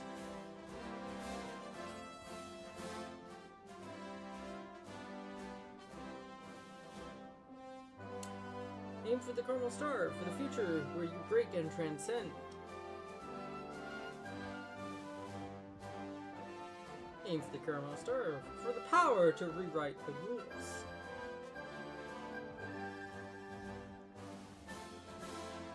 Aim for the Caramel Star, for the promise that time cannot be erased. Guided by starlight, Kotama, you arrive at the Citadel. Will you become the next Caramel Star? Yeah? I'd like to believe so. Only those who really shine during the election campaign get to become the Caramel Star. Guided by starlight, Kotama, you'll arrive at the Academy Citadel. Hello, Miss Kotama, are you dozing off? Guide? You're explaining how to join the Caramel Star election. Yeah, just try to stay awake next time. I'll do my best. Great, that's the attitude. Okay, enough with the intro. Let's head to the registration office, or we'll miss the deadline. You still seem half asleep. Here, take this Illuminite to get yourself refreshed. Pure crystal formed from condensed chrono fluid. Kotama can consume Illuminite to restore her chrono shell, and it also serves as currency for transactions with students. The chrono shell is an energy shield woven from chrono fluid, protecting Kotama from harm. Hold the L key to consume Luminite and restore chrono shell. The life jade is Kotama's life core. When Kotama takes damage with the chrono shell depleted, it will consume life jades. Note, if all life jades are exhausted, Kotama will die.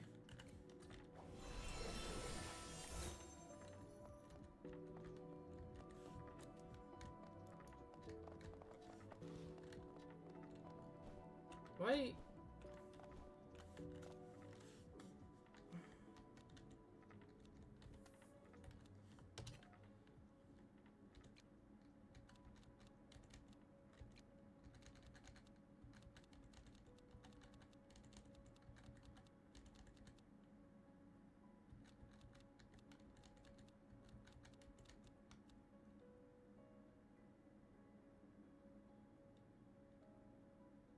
I feel like the controls are different than I remember.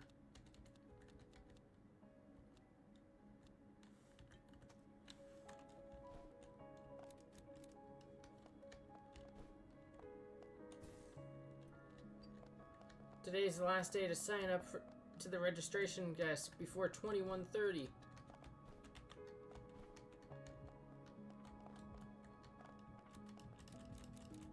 What is space bound to? This doesn't feel right.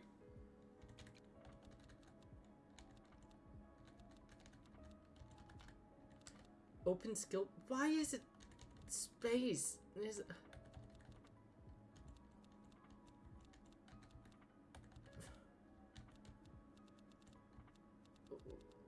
what? We're doing it like that.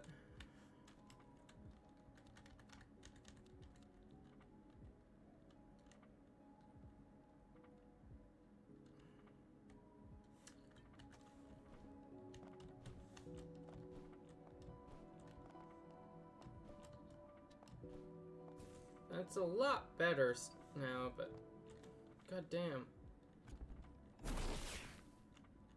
Okay.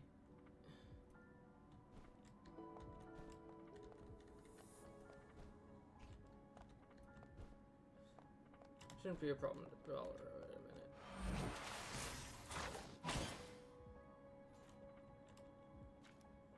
minute. As I suspected, Miss Kotama, you have a knack for controlling chrono fluid. A knack?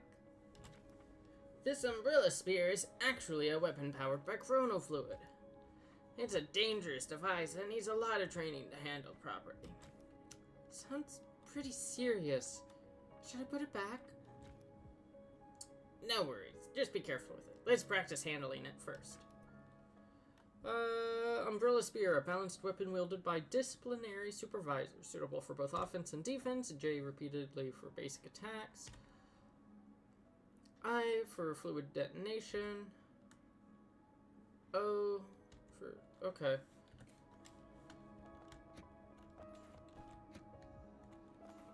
I guess I'll put it back to what it was.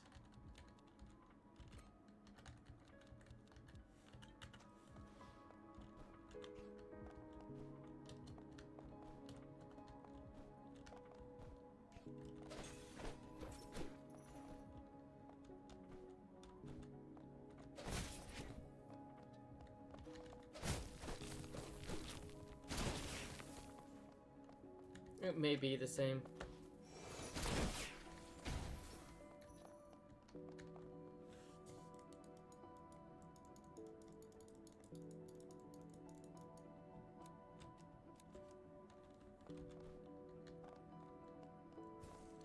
I feel the controls are different. Did someone just aspire? No. O to deflect.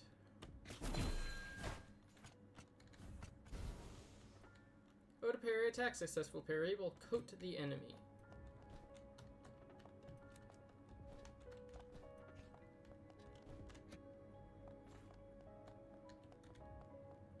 Things are definitely different. Okay, one moment. We did the control scheme for Kotama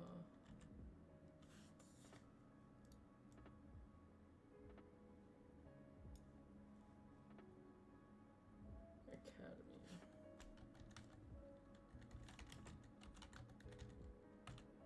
Change.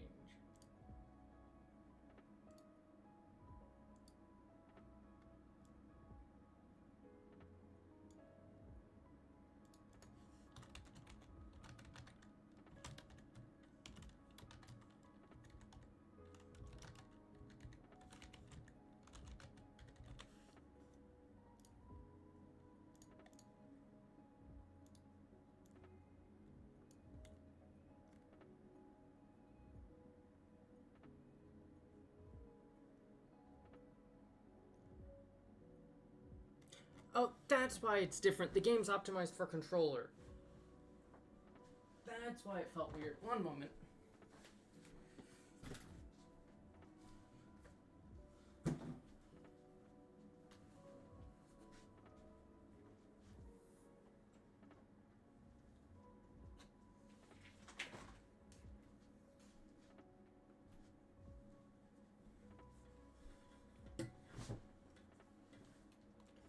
The last time I played it, I was using a controller, and that's why it suddenly doesn't feel right. I'm using keyboard and mouse. And it's optimized for controller. Okay.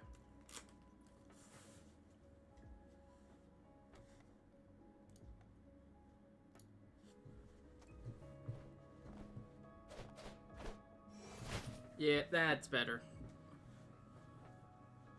Much better. What was it? That was that.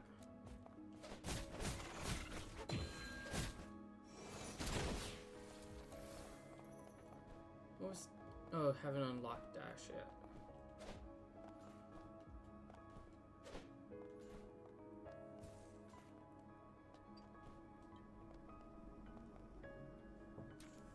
Hold on a second, Miss Kotama. You're out of temporal coils. You feeling anything unusual now? I see some strange rifts around us. Exactly. This is temporal stasis caused by an overflow of chronofluid. Picture irregular space-time like a movie reel. Right now, this Academy Citadel looks like a reel torn to shreds by time stasis. Anything caught in it, be living beings or machines, become extremely dangerous. How can I prevent time from freezing? That's where temporal coils come in. This stuff's developed by the Student Council. Men's fractured space-time, but they deplete in the process. This device next to us is a rewind station. Feel free to use it to restock your temporal coils. As for the other features, try exploring them firsthand. Featuring unexplored rooms, consume temporal coils and advance to the timeline. Once all temporal coils are spent, the Citadel enters a state of temporal stasis. Note, as the timeline advances, the status of both students and enemies will change. As temporal coils are consumed, time gradually progresses. This alters the behavior and dialogue of the students. If conversations cannot be advanced, consider replenishing temporal coils to return to an earlier point in time and try again. Prolonged exposure to a chronofluid-saturated environment will cause erosion. Time progresses as temporal coils are consumed. Consequently, the enemies will grow stronger with a deepening erosion, though the rewards for defeating them also increase. Just get sucked up. Rewind fully heals Kotama and saves her current status in the game. When you use a rewind station or rewind at once, at one, your game progress is immediately saved. The progress at the last checkpoint will be cleared, and most enemies within the academy will respawn. Yay! Recording. This booth is temporarily closed due to unforeseen circumstances. My apologies for the inconvenience. I suggest following your guide to explore the other open attractions for now. If you have urgent business, you can find me in the warehouse. Cool.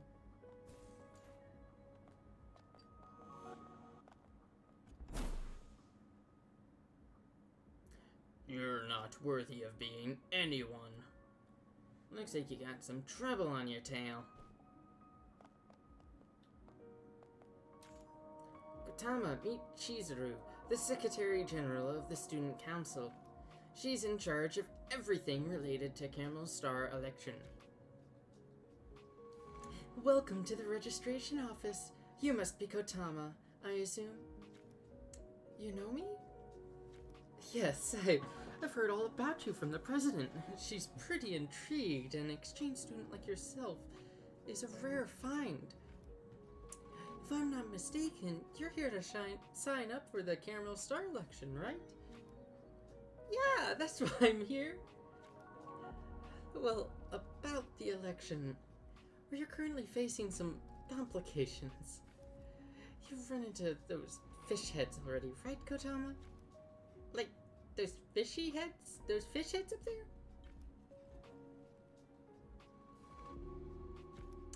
Yeah, those fish head students banding together as a fish head gang. They're causing trouble by rigging votes, intimidating candidates, and messing with our systems. One moment.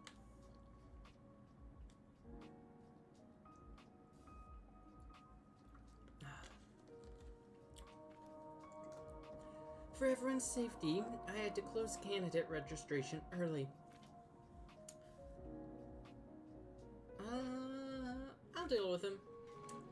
Leave Leave those fish heads to me. Are you sure about this? They could be quite tricky. No worries. If this drags on, I'll be able to join the election. I won't be able to join the election. I see. Please, take this student terminal. The student terminal features a map and a database assisting students in locating themselves and automatically recording encountered events. It also symbolizes Caramel students' identity. It proves your status as a Caramel Star candidate. You can also check it for maps and information whenever you need. Plus, it keeps track of your current votes automatically. My votes? Yes, every student can vote for their favorite Caramel Star candidate. Your vote percentage shows how many votes you've secured compared to the total. Speaking of which, if you manage to stop those fishhead troublemakers in the Central District, I could share some of my votes with you. What should I do? Disable the 2 dangerous chronofluid devices they've planted in the Central District. I'll mark their locations on your terminal map. They've tampered with a number of service robots, so be cautious when you run into them. Oh, and I almost forgot. Here, an enrollment gift from the president. Please, try it on. Glasses? They look great on you. Please, be careful out there.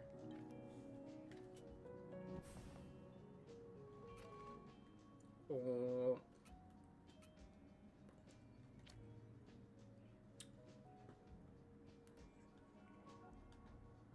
And get little explanations about them too. So first things first, we go this way. Boing.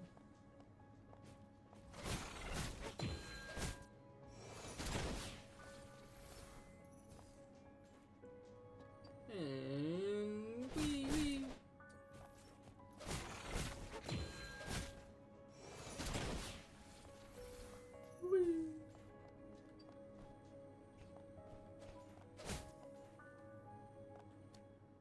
A group of students shoved flyers into my hands. The text read, "Join us in opposing the Caramel Star election." They went on to explain how the competition had disrupted their lives, from adapting to new school regulations to the lack of engagement felt by general course students. They even encouraged me to join their protest. But the moment I revealed that I was also a candidate, their demeanor shifted and they left in displeasure. Interesting.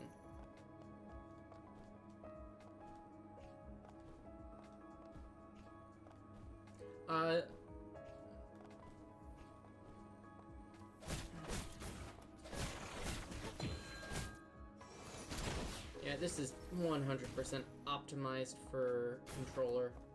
So easy to play on controller. I like it.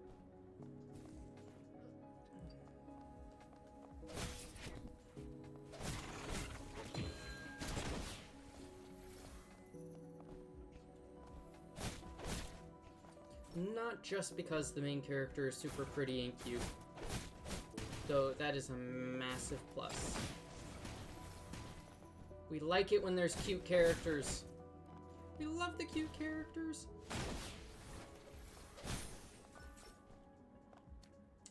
"94 students are strictly prohibited from viewing any films not available in the official media library.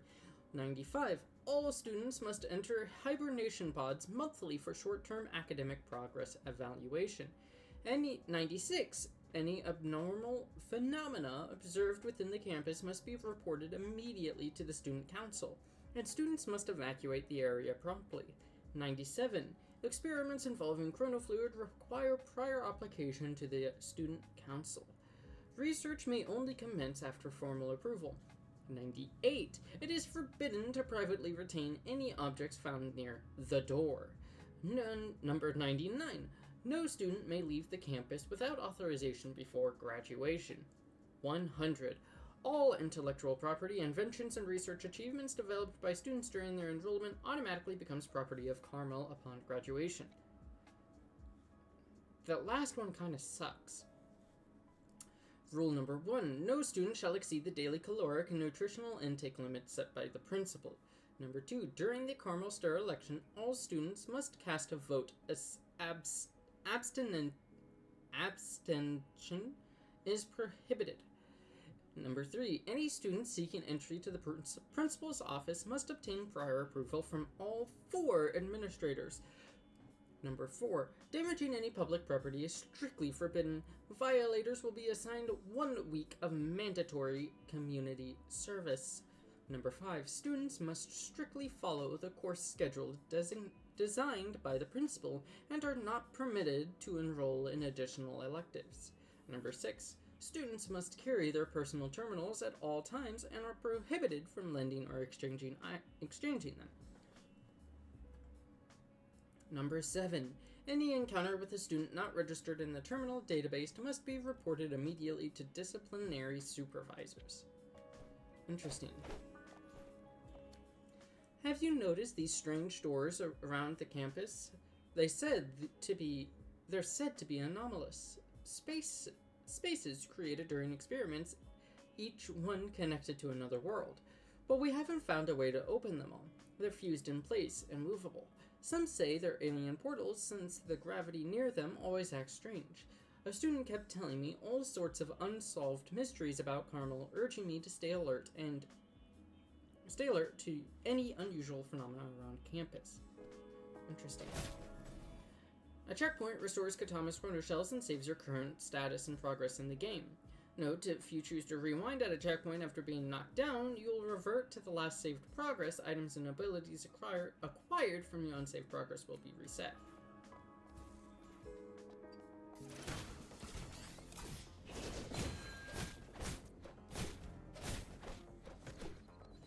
Ow!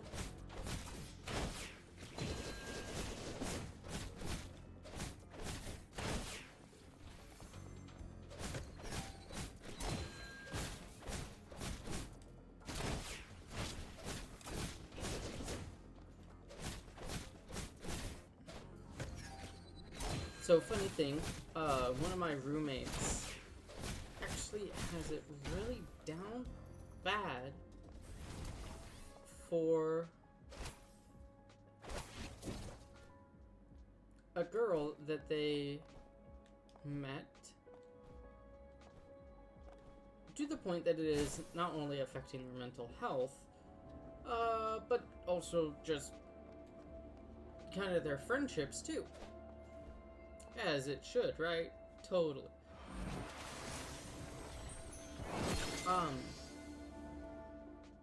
We could slide in aerial dashes. Yay! Anyways, we had like a 2-hour conversation with him about it, because dude's in firm denial. Creates portals, yeah, whatever. Fuck.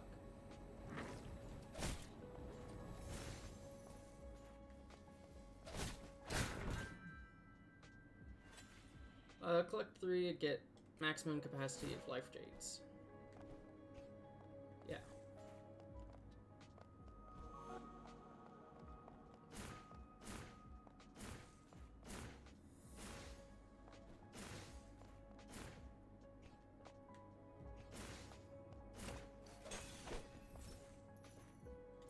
Sweet.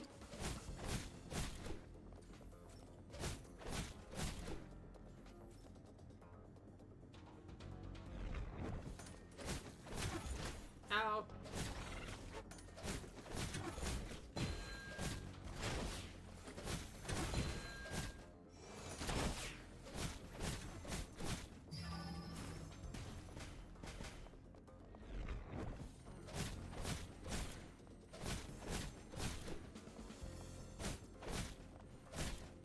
Come on. Ah, fuck.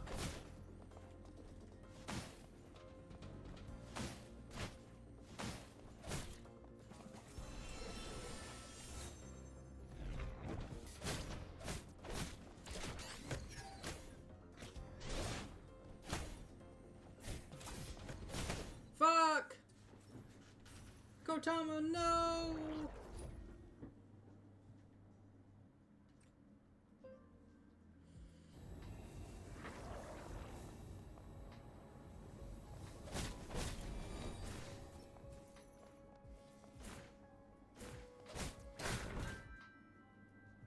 almost missed that. They straight up give it to you. There's no reason not to get it.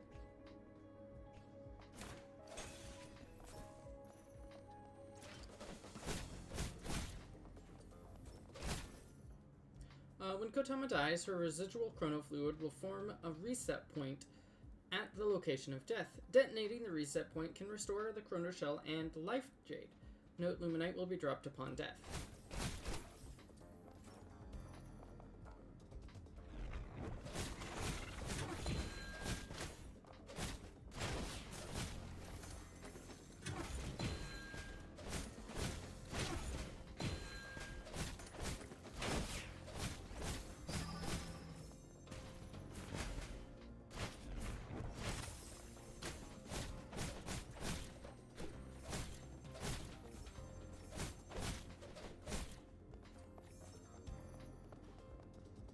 I like the little stops that she does.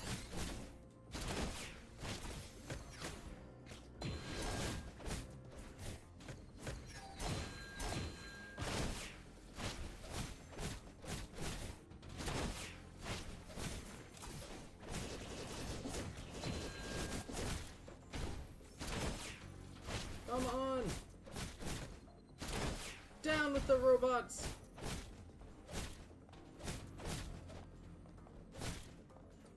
Did I win? Yeah!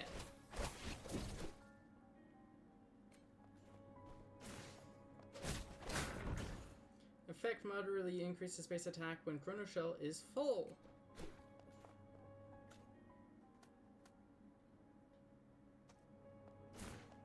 Sweet!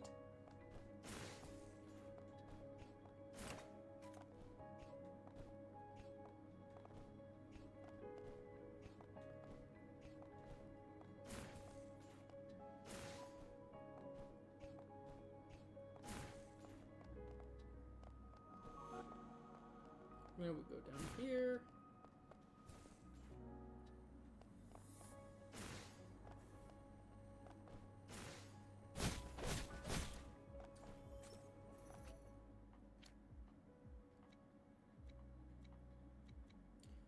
While observing the distant planet, I noted that both its revolution and rotation appeared abnormally slow and nearly approaching a state of complete stasis. At first, I suspected a gravitational time dilation effect, but subsequent astronomical surveys revealed that no nearby black holes or massive celestial bodies. Thus, I hypothesized that this phenomena may be caused by the planet itself. Memo cards. I've picked up many identical looking little objects. The guide told me they're called memo cards. Students use them to record moments of their lives. You need a special device to see what's stored inside. What puzzles me is, why are so many of them scattered on the ground? The guide explained that students assign value to these cards based on their contents. The ones lying everywhere are those nobody wants. They may look like the same on the outside, but what's on inside makes all the difference. That seemed to be what the guide wanted to convey.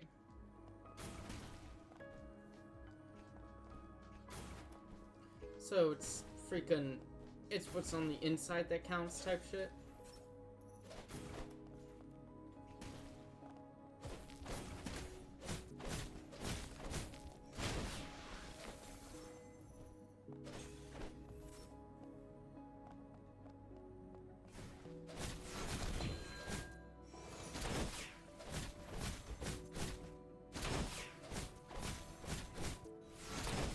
Nice. Easy win.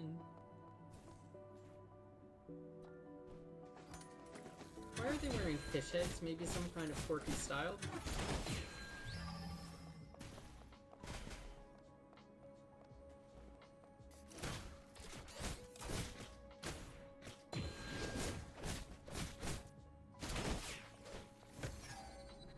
Ow!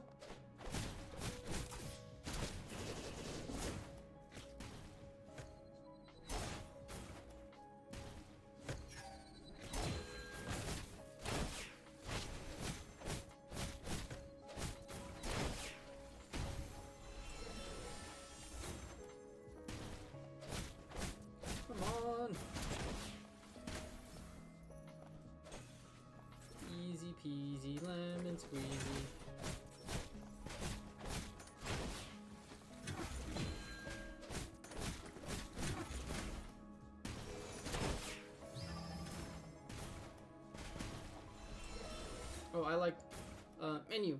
Design for her changes. Her tights are not so clean anymore, and her tail changes too into a blue, kind of blue ink instead of the no, the tail stayed the same. Oh, it's when it's broken that it's different. It goes white. That's right. When it's broken, it's just white. She still had a little bit left.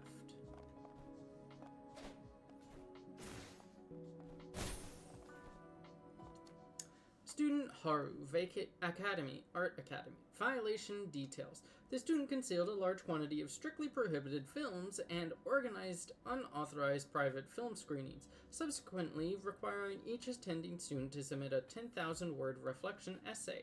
Disciplinary outcome. Due to repeated and severe violations of school regulations, the student has been expelled. Annie, Academy, Aerospace Academy. Violation details. The student lost control of an illegally modified hoverboard during an anti-gravity skate race, injuring several others. Disciplinary outcome. The student has been permanently banned from all competitions in this event. However, in consideration of the technical skill demonstrated in the modifications, the Academy has decided against expulsion and instead transferred the student to the Cruiser Development Department. Well, at least the school knows when to ban and when to just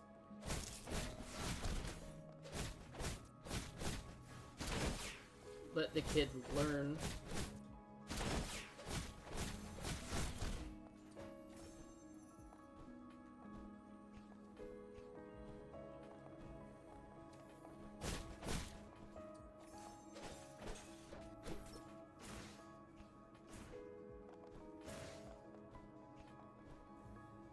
Fuck.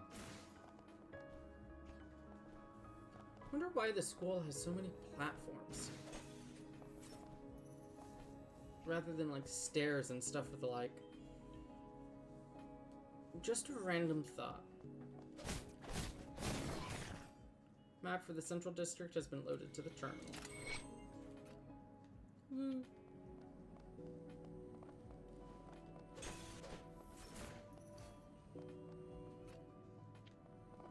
If I recall correctly, it doesn't matter about going down there yet.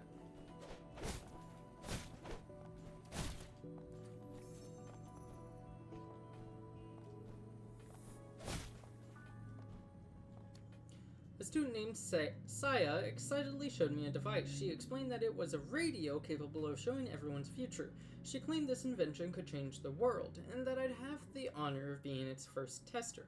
However, no matter how many times she recalibrated it, the device failed to display anything related to the future. Disappointed, she declared it another failed invention and tossed it aside. Though the outcome disheartened her, I had a faint feeling the problem might not lie with the device. Ooh.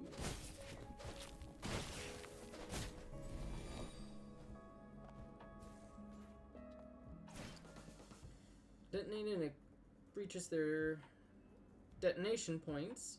Once all of the detonation points are breached, they will stagger briefly, providing a prime opportunity to attack.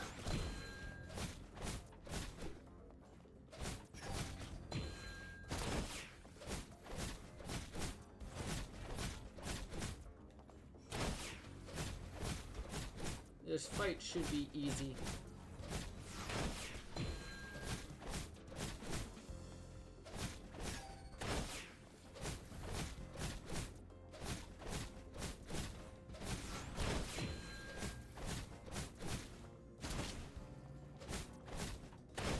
Easy.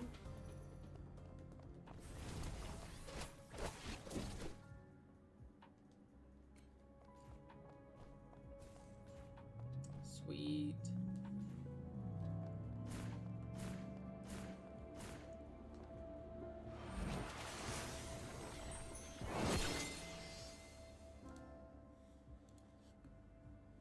Okay, well there. It's just do it again to double jump. We unlock double jump!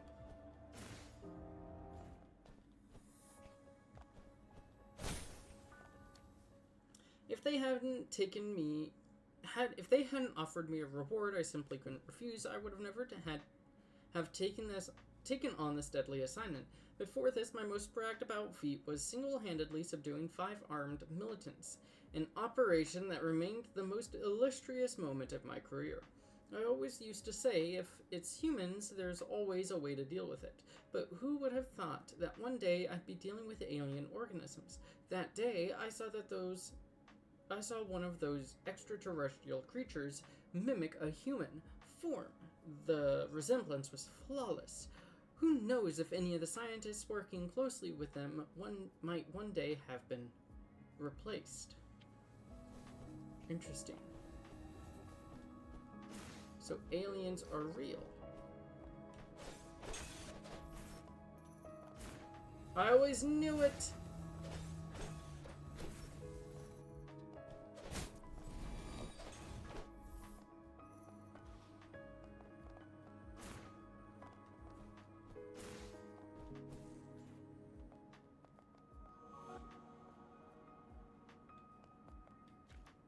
Welcome back, Miss Kotama. Thanks to you, those fishheads troublemakers have stopped causing trouble. The election should run smoothly now. I'll verify your candidate status right away. This is weird. What's up? Your information won't register in the candidate system. This has never happened before. So, I can't join the election? No worries. I'll give you a provisional candidate status for now, so you can join in as usual.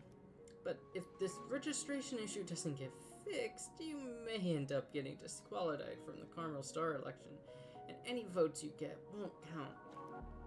What should I do then? I'm afraid only the principal, the top authority of this system, can fix this issue. According to regulations, you'll need to collect keepsakes from all 4 administrators to get into the principal's office. But they're all caught up in the election right now. Got it. So I'll get those keepsakes, meet the principal, and gather votes along the way. Good to know you've grasped the situation. Every time you secure a keepsake, feel free to hand it over to me for safekeeping. Once you've collected them all, I'll unlock the passage to the principal's office for you. And if you're not sure where to start, the Art Academy might be a good bet. However...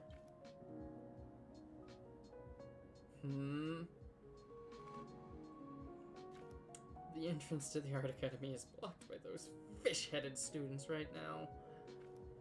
I'm sorry for not being much help. Please, take these votes as an apology. Yay! 0.3% of the vote.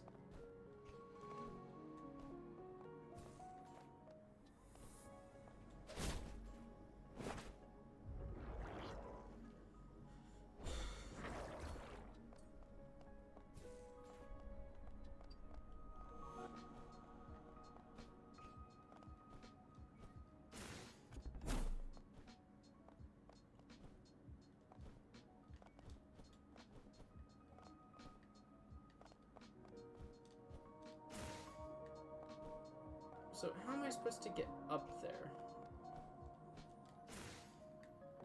Assuming it's through that.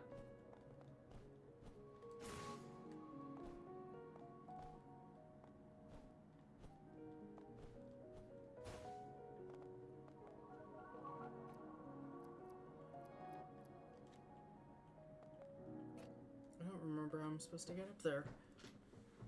Because I don't have a double dash. I mean...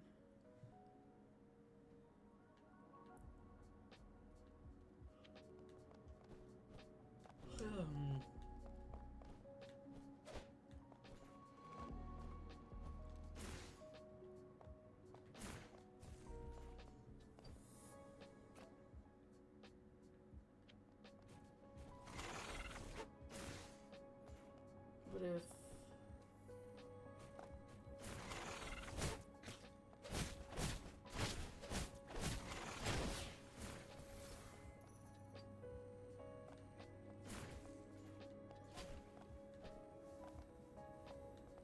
Platforming. Please hold back.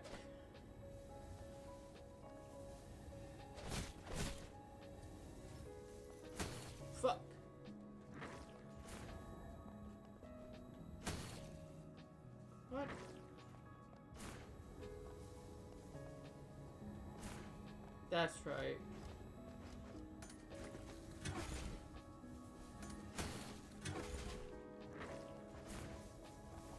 Oh, first, tail's white. It's the ink that changes it to the blue. Fuck.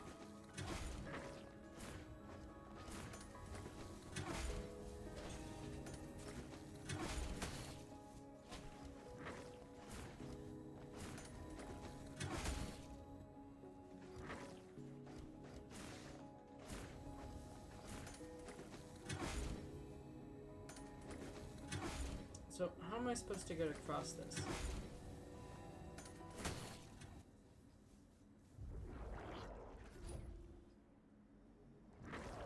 Fuck.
No.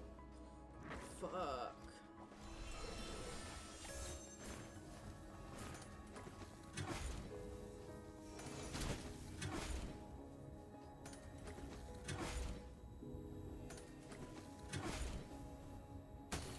I just jumped off to my death. So you got that up there for that.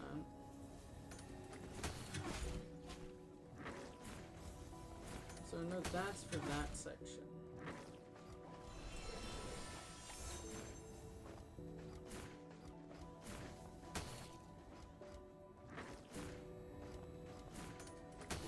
Fuck.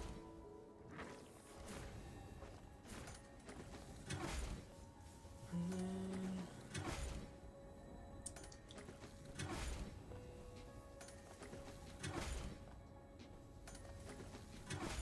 There we go. Did it.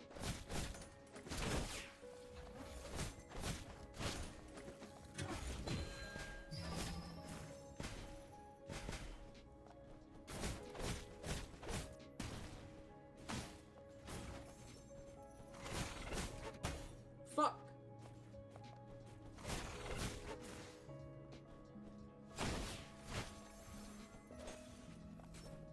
Yay. Special gem crafted artificially used to enhance Kotama's weapons. Yay!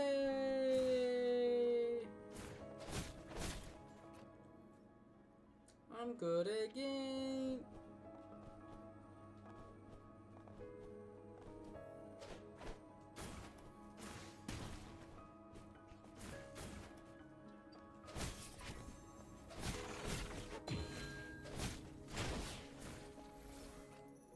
Okay, it was that.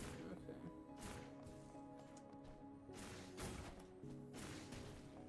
Well, it's not that.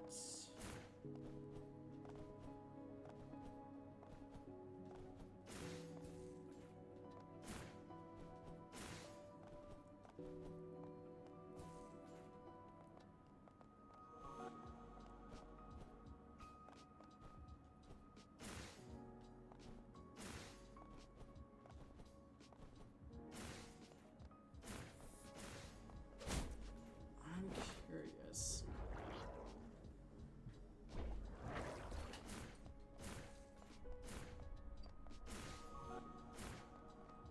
should have everything I need to get to it.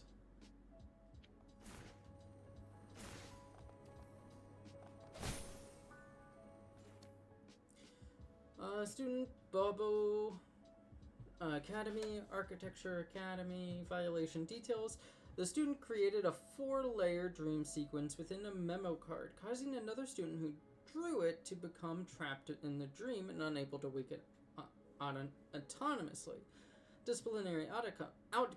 In light of the student's prior clean record and full cooperation with the student council in awakening the affected student, a mitigated penalty was applied, assigned to assist the Publicity Club in producing 1,000 memo cards for the celebration. Student, multiple students. Academy, Biology Academy. Violation details. After consuming untested mushrooms, the students became disoriented, disrupted campus order, and attempted to mix the mushrooms into cafeteria ingredients. The situation was contained thanks to the timely intervention of the disciplinary supervisors. Disciplinary outcome. Considering the impaired mental state of the students during the incident and their sincere remorse, a mitigated penalty was imposed: repair of damaged public property and 1 month of mandatory community service. That's not too bad. 3 to maximum capacity for Chrono Shell.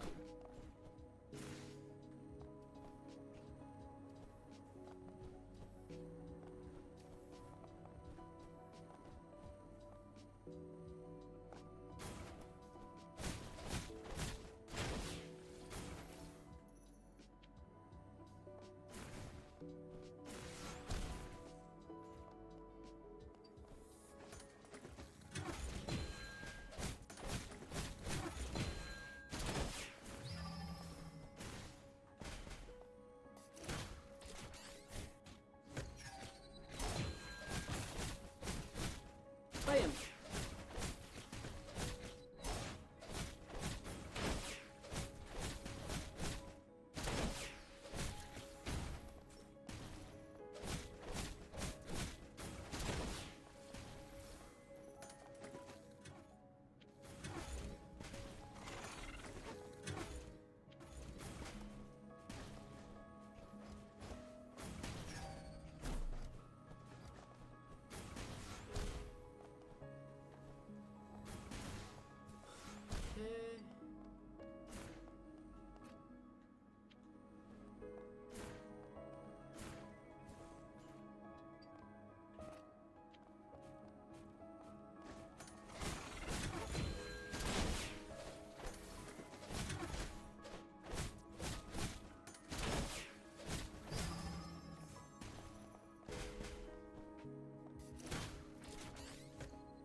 Ow!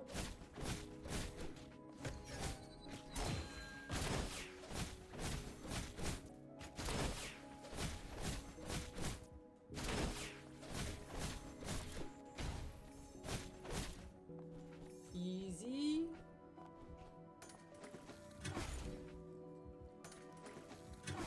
Could you hit the emergency door release up there? I can't reach it myself. Sure. You're a lifesaver. If you hadn't shown up, I would have spent the entire centennial celebration trapped here. How should I call you? Kind stranger, fluffy tail, or maybe little eggplant? Name's Kotama. Thanks for the help, little eggplant. If I could, I'd totally give you credits to repay you for saving me. But I poured all my savings into the celebration, so now I'm flat broke. Actually, if you visit my shop, I'll waive a credit fee. Just bring me some Luminites as crafting material. Yay! 0.6 of the voters are mine now.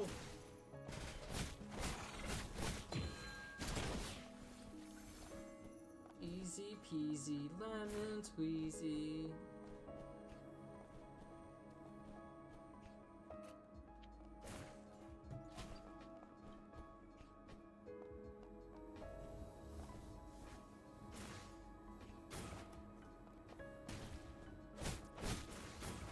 But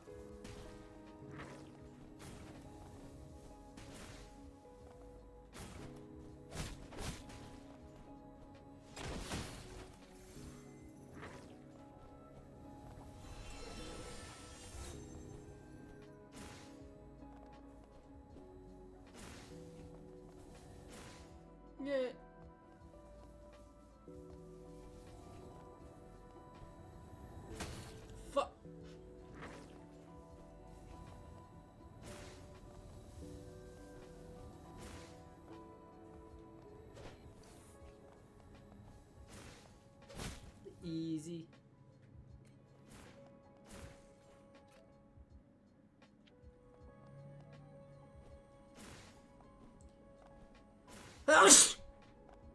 Excuse me.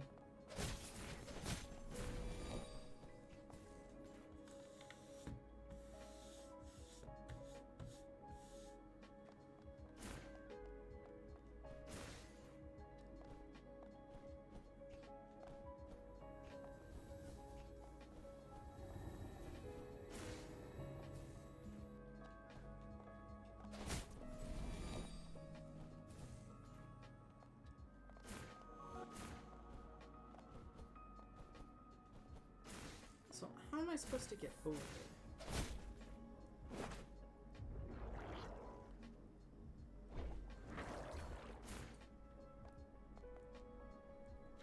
Hey, have you seen a starving cat around? I must have slipped out of the Biology Academy. If you spot it somewhere, feel free to feed it with this. But be careful. Don't let the disciplinary supervisors catch you. Made exclusively for hungry cats.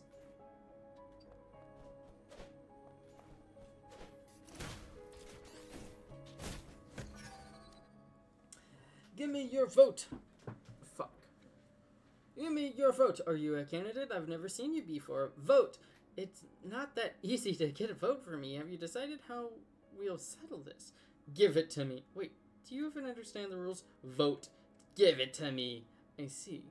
So this is your way of campaigning, but I won't yield just because you're persistent. In the end, I won my first vote from that student and gained a deeper understanding of how the game is played.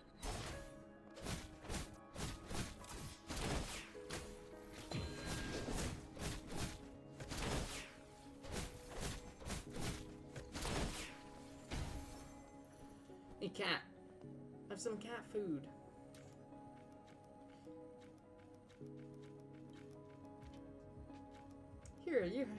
Here, your cat food. Got votes for that. Whoop whoop.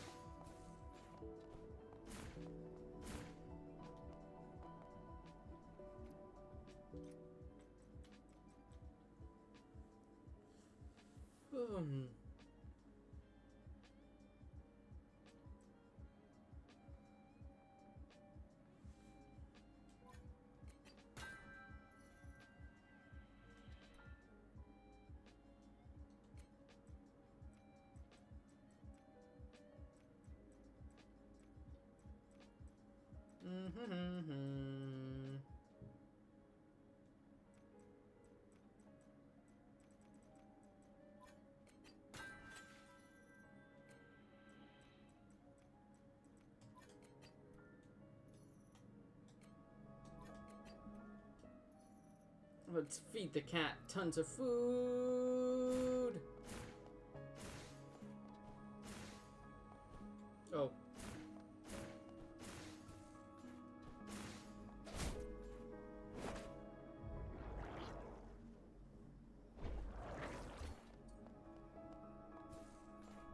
Cat? Oh.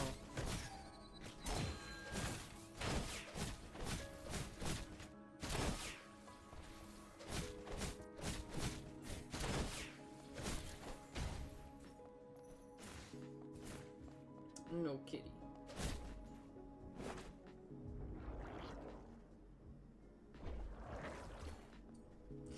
I know we kind of just started the game, but I'm getting super tired.